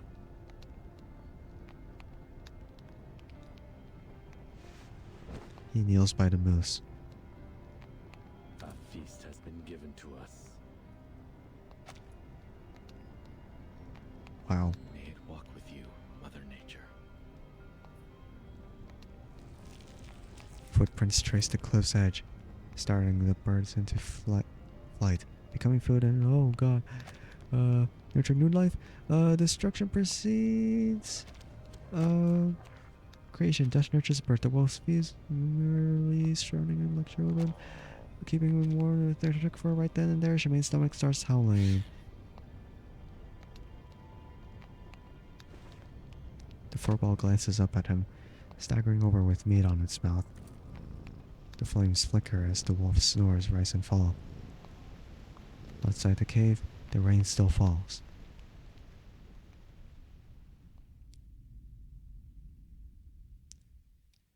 Oh my god, okay. Boom. As dawn approaches, the torrential rain eases and mist shrouds the forest. He leaves the cave early, heading towards the forest's edge. Before long, the path ends and he is met by towering cliffs. He looks down another forest flourishing below, where the last herbs grow. All right. Wish me luck. He climbs down the imposing cliffs tremulously. A shadow blocks the sunlight. Hey! Don't! Don't come down! The furry creature leaps over, smacking him in the face. I must save... The stones on the cliff can't bear the weight, falling alongside his shouts. Shit. Uh-oh. Uh-oh. Well, that's great. And they're in some trouble now. I don't know what kind of trouble, but they are in trouble regardless. At the end of the forest. Oh no. Oh no. Man.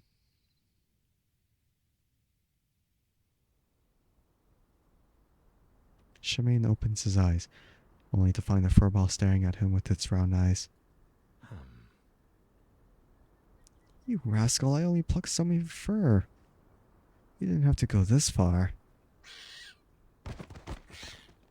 It grabs the herbs in its mouth, bouncing away. Hey! Give that back.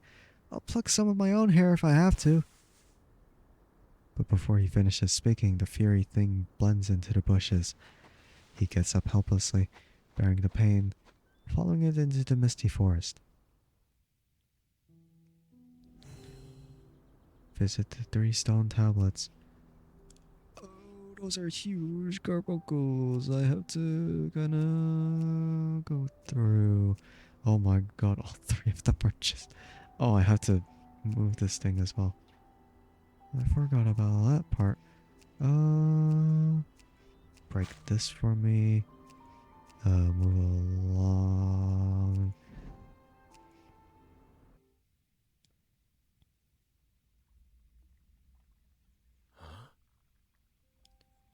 All living beings, souls bow, From beasts to birds, from flowing waters to unyielding stones, all share an equal essence. Kill and trample not. Hold respect within. He leans down.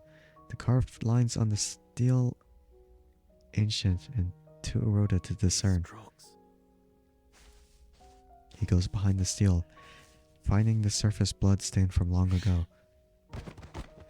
The furball ignores the steel, bounding ahead on its own. Oh shit. That's... Okay, I have to move this out of the way then. Meanwhile, this goes right on ahead. And over this. And that. And, moves away from me. And I go right towards it.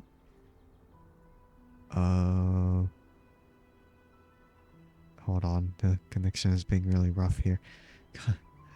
Wait, why is it doing that? Why, I haven't done anything that much, right?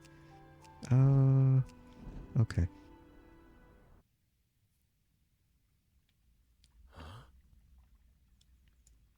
He smells the mist, frowning. Smells like mushrooms. Good ones or bad ones?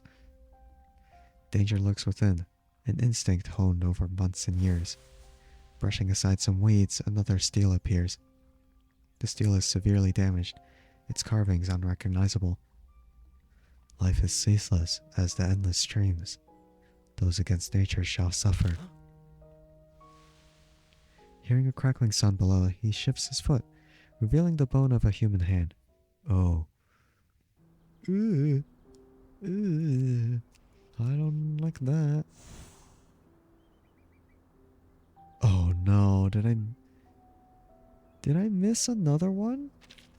Ah. I didn't even get to see that third one. Stupid. That's idiotic. That's bullshit, really.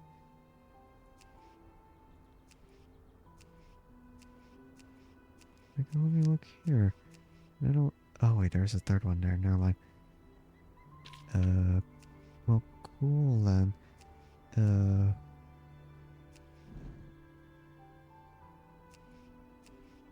Let me just scurry along ahead. I thought it was already gone because it kinda just did this and that. Maybe I had to move this aside.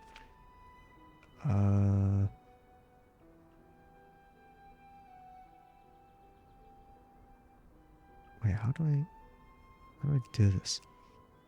Okay, I think I know the whole gist. Maybe like this. Then maybe...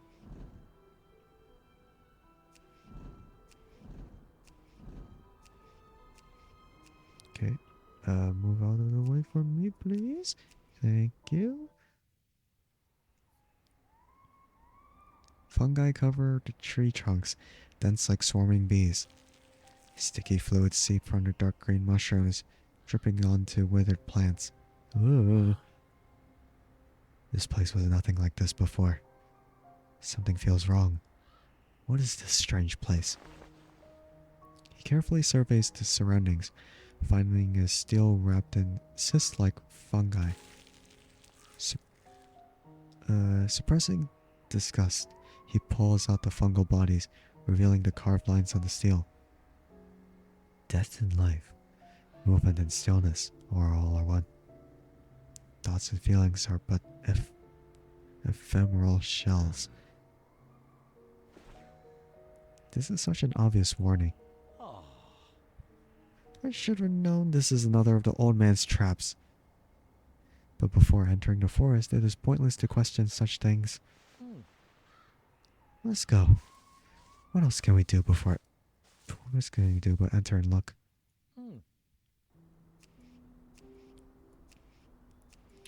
I didn't get to look at the last text. Whoops. Whatever about that. The carbuncle stops, excitedly showing him in this swamp. At the forest's edge, a group of black carbuncles are grouped together, as if deep in discussion. He realizes this is likely their former habitat. Oh, So you brought me to meet your little friends. Great. Otherwise the old man would complain about having another mouth to feed. As he approaches, the strange feeling intensifies.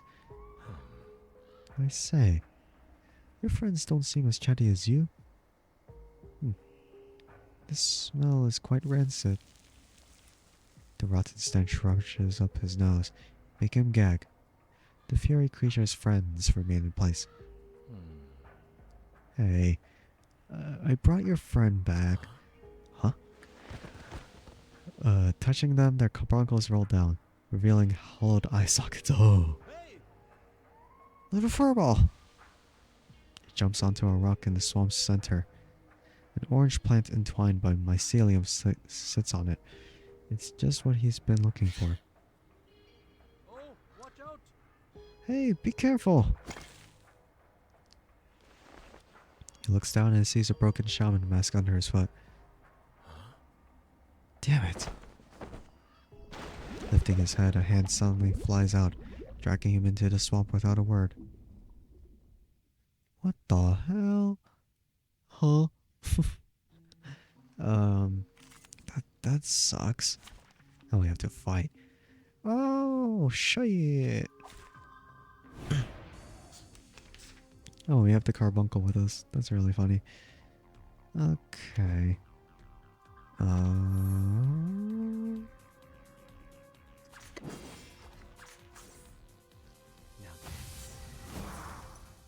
hold on to that. Damn, that crit. Nice moves, my friend.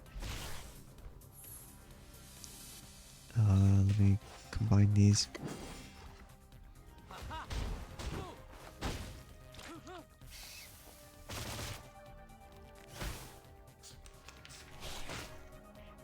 Ouch.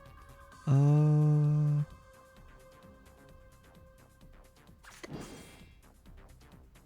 guess I just move.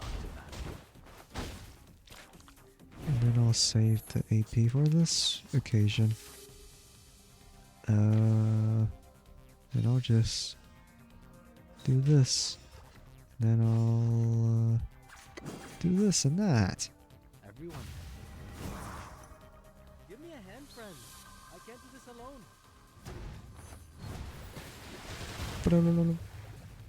That's a lot of damage. Dead. Almost dead.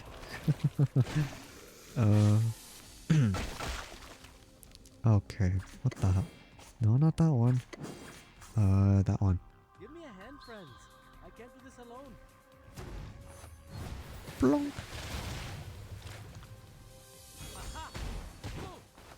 Oh, damn. Oh wait, no, this might do it. Damn, so close. Whatever. It is what it is. Hold on to that. We're fine. Yeah, nothing to say again. Whatever. Maybe it's because it's not even my shaman. Whatever. Okay.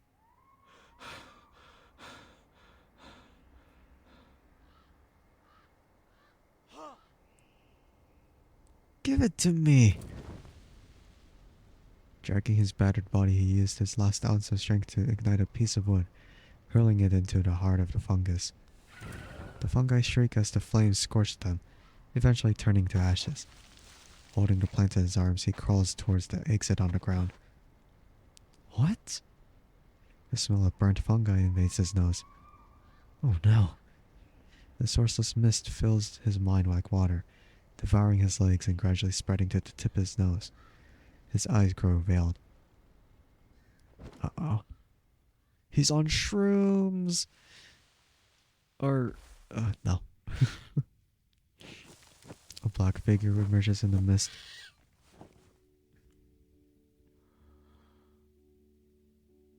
Loner among the carbuncles, it has carried countless things across the neglected forest. Fur damp, icicles hang from its frozen snot. The source of water in harsh winters is the culprit for everyone's growling stomachs. Sticky, delicious honeycombs that make one swell up painfully are the great lord's tribute, and the huge, incessant rocks tumbling down the tall slopes that harm it. Is that not their true purpose? But this is the strangest thing it carries. A human. It is a warm and rather smelly creature. What is that? What is that? It doesn't care. It carries the heavy body, climbing up like always, yet something is different. Reaching the exit, the mist recedes and light spills down. It puts down the body. It's time to go back.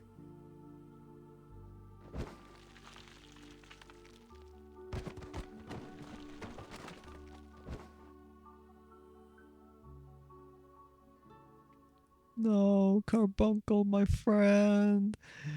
No, the carbuncle. You shouldn't be doing all the work, man.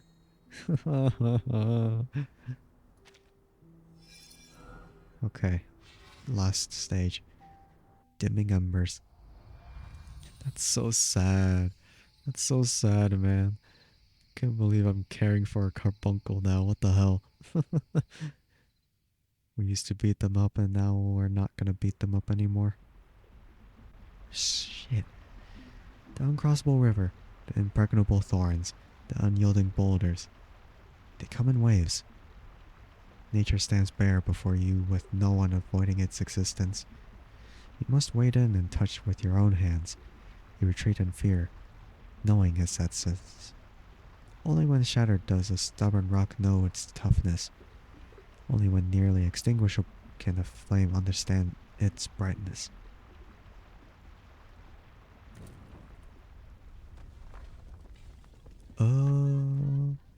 Once again, he finds himself in the same place. He feels the scorching air and hears the cries and wails echoing as flames gradually consume the house. Am I planning on playing Wuthering Waves or Zelda Zone? I feel like I'm really exhausted from playing so many gacha games throughout the years. So maybe I'm not gonna pick up on any more this year. Gotcha'd out. For now, I'm kind of just sticking with Arknights and Reverse 1999 mostly because I've I've been sticking with Arknights for a long time already, and with Reverse 1999, I feel like it has a lot of potential as well. You need a gacha where you just collect 20s. It's just a 20 gacha, and then like each of them have their own rarity. I mean, who really knows? I don't know if there's anyone who can code a game like that.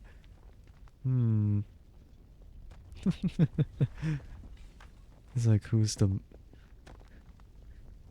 be like the most rare 20 out of all of them then?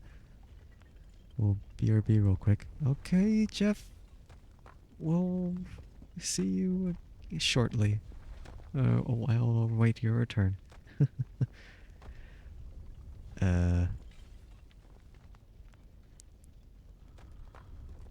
Haven't been back for a long time. I called you back here, the once familiar voice says. It's collapsing. This is the last time. I won't bring you back here again. You can leave as you wish. Nothing will hinder you. No, I want to see them again. You sacrificed an arm. I'll pray for you. Good luck.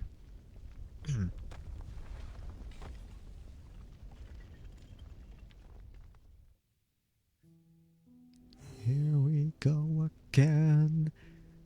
Ba ba ba da oh. Oh, this is like the same layout, I guess. He is still lying by the corner on his last breath.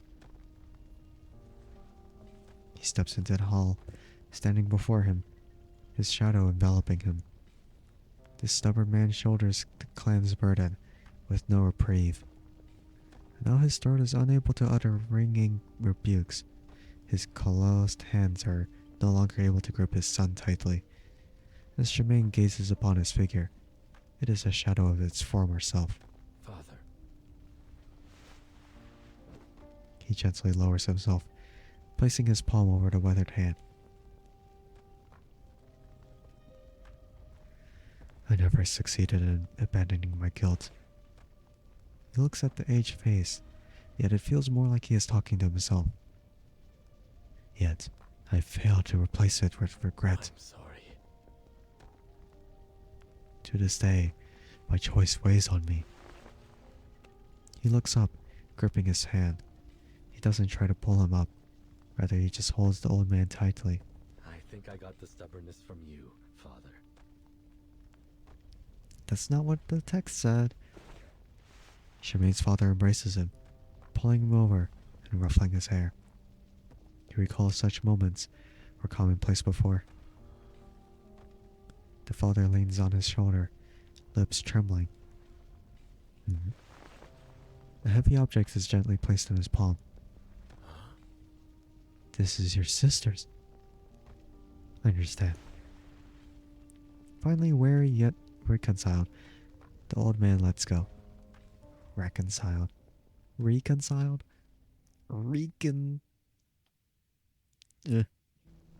Okay. Forward.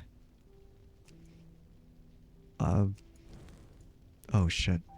Uh-oh. Ah! Ah! Shit.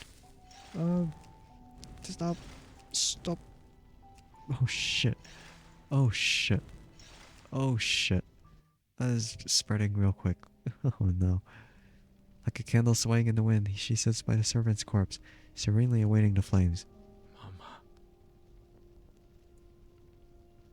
This face that once made him weep, these hands that held him up.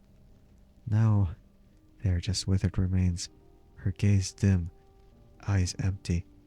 He still doesn't know how to face her. She looks up, gazing at the strong-grown child. Her face reveals a familiar smile.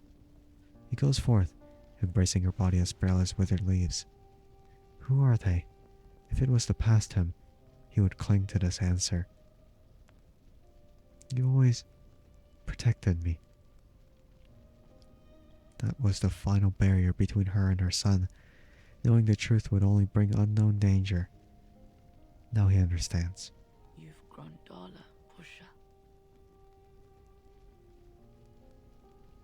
Mother, She gently nudges him to stand, helping him away from the sea of flames. Her smiling face gradually blurs until it completely disappears amidst the flames. Oh! Oh shit. No, I'm so... Oh, never mind. I'm not gone yet. Uh-oh. Uh-oh. This way.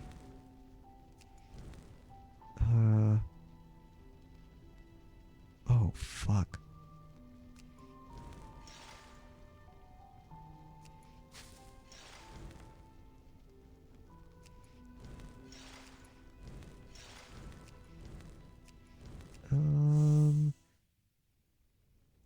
I'm just gonna go.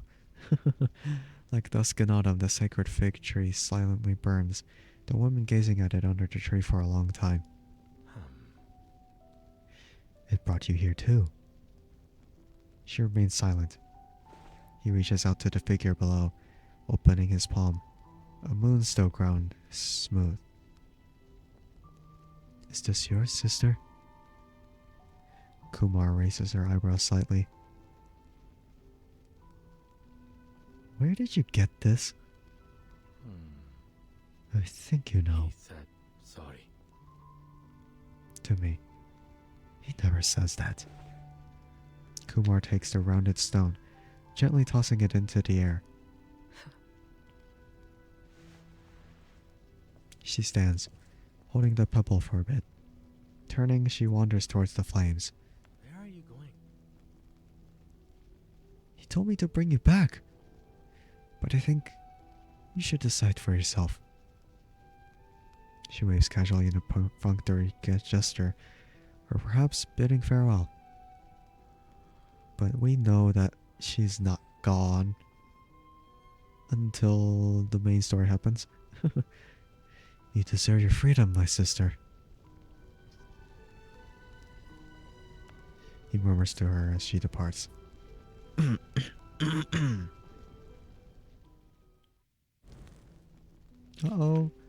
Uh-oh, come on.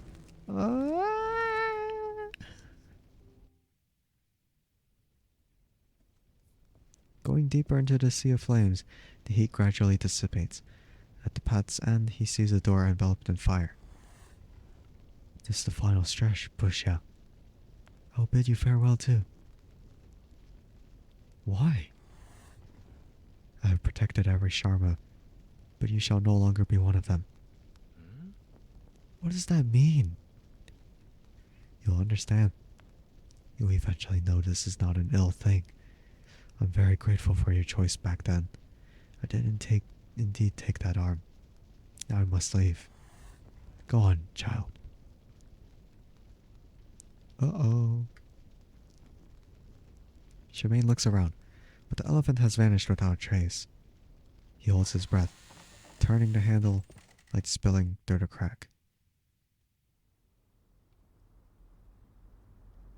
You owe it gratitude for its protection. Opening his eyes once more, he finds himself in the cabin, the alpha wolf at his bedside. He sits up, pressing his dizzy head. What happened to me? Huh? Where is it? Where did it go? What are you talking about?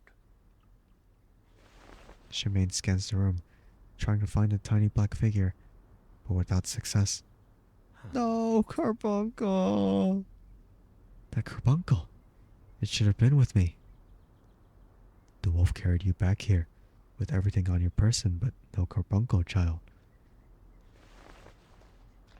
As the alpha licks his hand, he feels an itch, realizing that his palm is gripping something tightly.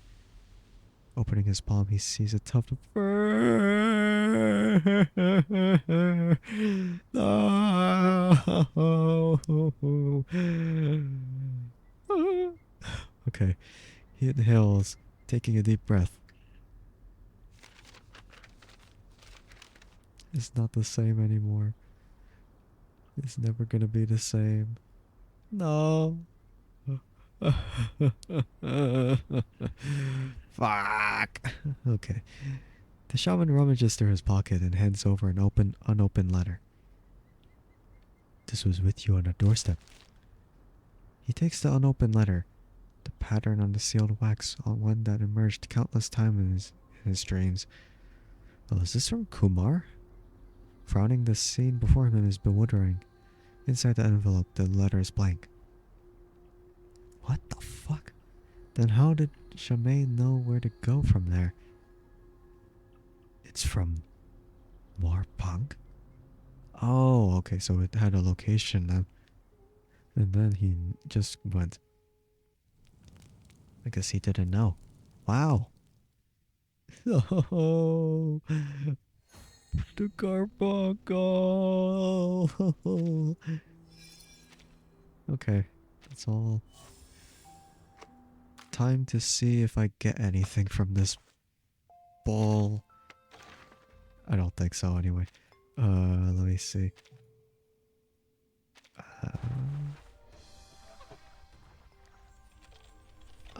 No, not quite.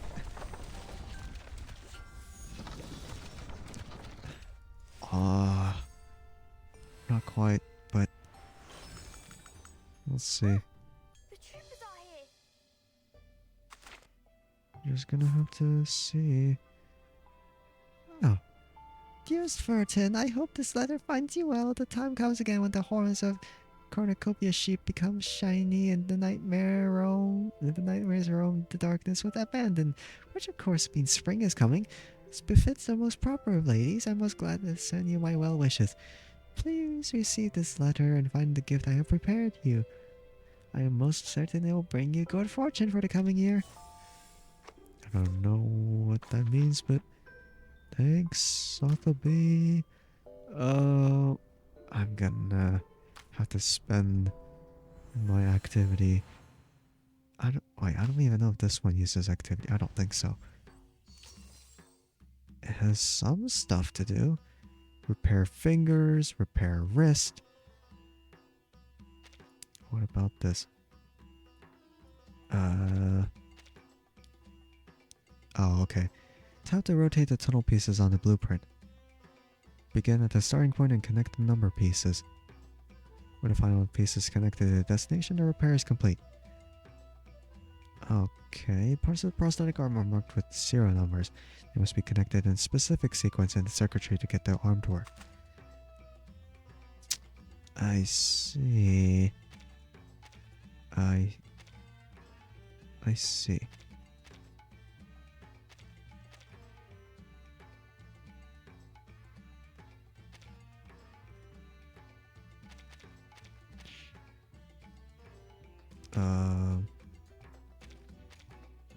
Well, this is gonna take some time to understand. That's for sure.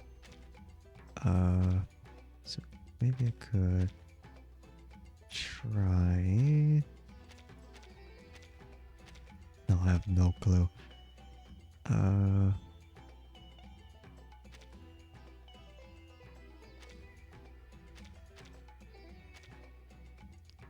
Never mind. I don't know if I. I don't know. This is just kind of boggling my mind a bit. Trying to see if any of the combinations even make sense in the first place.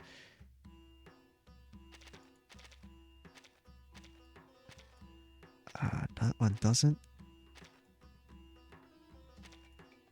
Okay, that one does.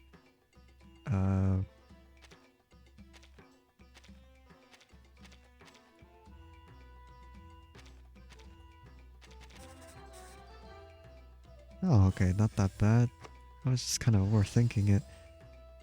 Now repair wrist. Okay, so one could probably go this way. Then connect it. Shit. I wasn't thinking ahead of that one. Maybe I could connect it like this. And then finally, somehow join it. How do I do this? What do I do about this?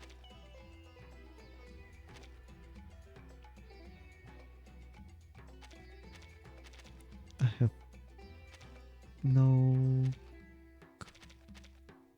Okay, no, it shouldn't be that bad at all. Again, the overthinking part. Okay, that's really isn't that bad. Just not really thinking it through. Okay, some more to pull. Come on, you gotta come. Except he's not. Damn it. Okay. Let me see right here. Stop talking. It's time for I still need a farm. Still need a. Never mind. I don't need to farm that. Just keep going. Okay, definitely need to farm more of these. Or not farm, but I have to. I definitely have to farm more of those though. Okay. Oh, I'm definitely gonna need more of these ones. Alright. Spending my activity real quick. Don't mind me. just just finding a way to spend the activity real quick. Need me to get you guys an ambulance? Actually get some actual gameplay for once. They are much naughtier than the Foundation's kids. Get some actual gameplay for once. I have to do this some more times because I also have to combine. Like I have to craft them, and I also have to use them as separate materials.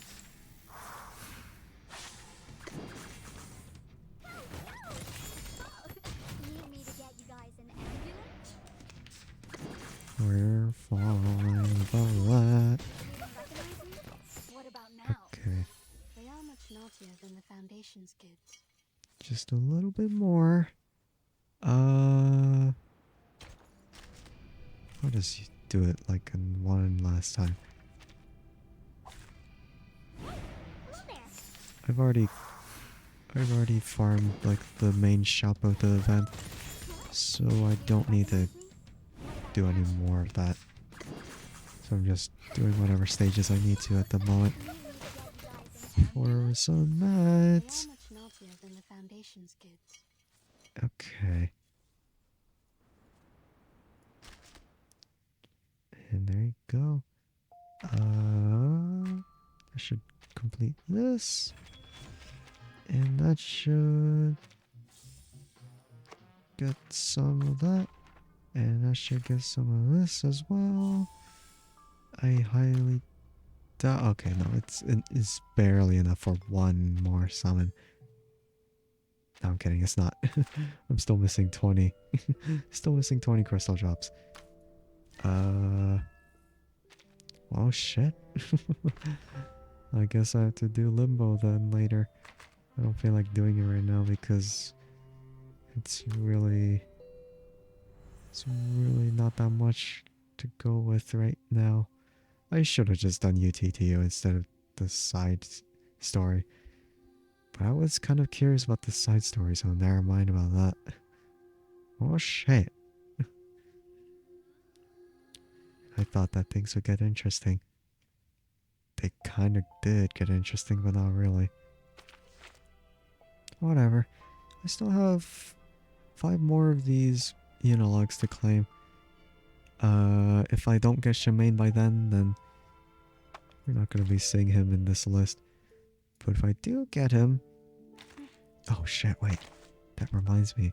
I could just... Nice to meet you. Nice to meet you. Nice to If they meet you. gain enough... If they gain enough trust, then they could... It's fine. Give me some more crystal drops if they wanted to. It's Yes, always you count. nice to see someone. You count. Get a... Yes. Hello.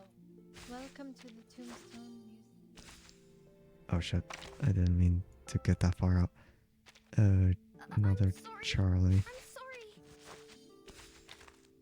And... one of the Hello. other dupes that I have. Menu? Down with your report. Huh? Where's my home? Boom. There you go. Okay, I got extra crystal jumps from the trust ranking.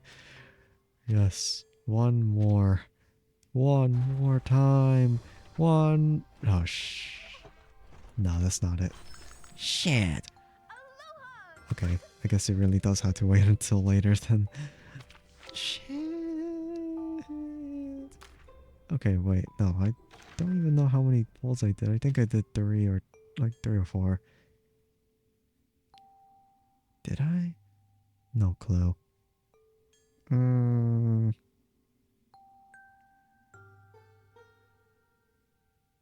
Oh yeah, it kind of refreshes quickly though. What the hell?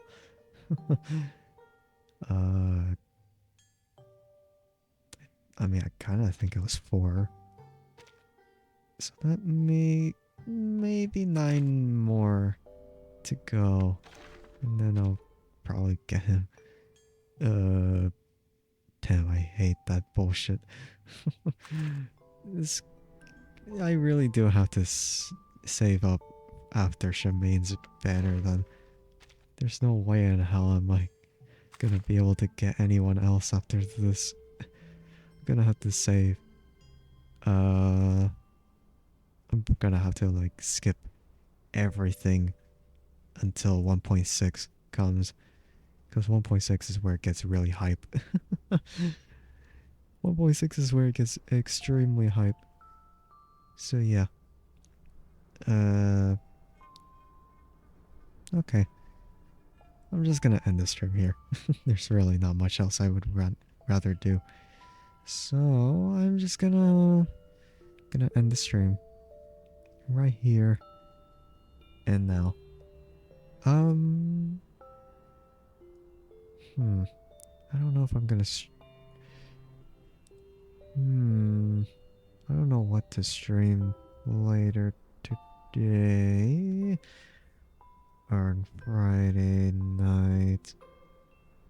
I'll think about it. Oh yeah, maybe I could play the VR version of Power Wash Sim. Huh.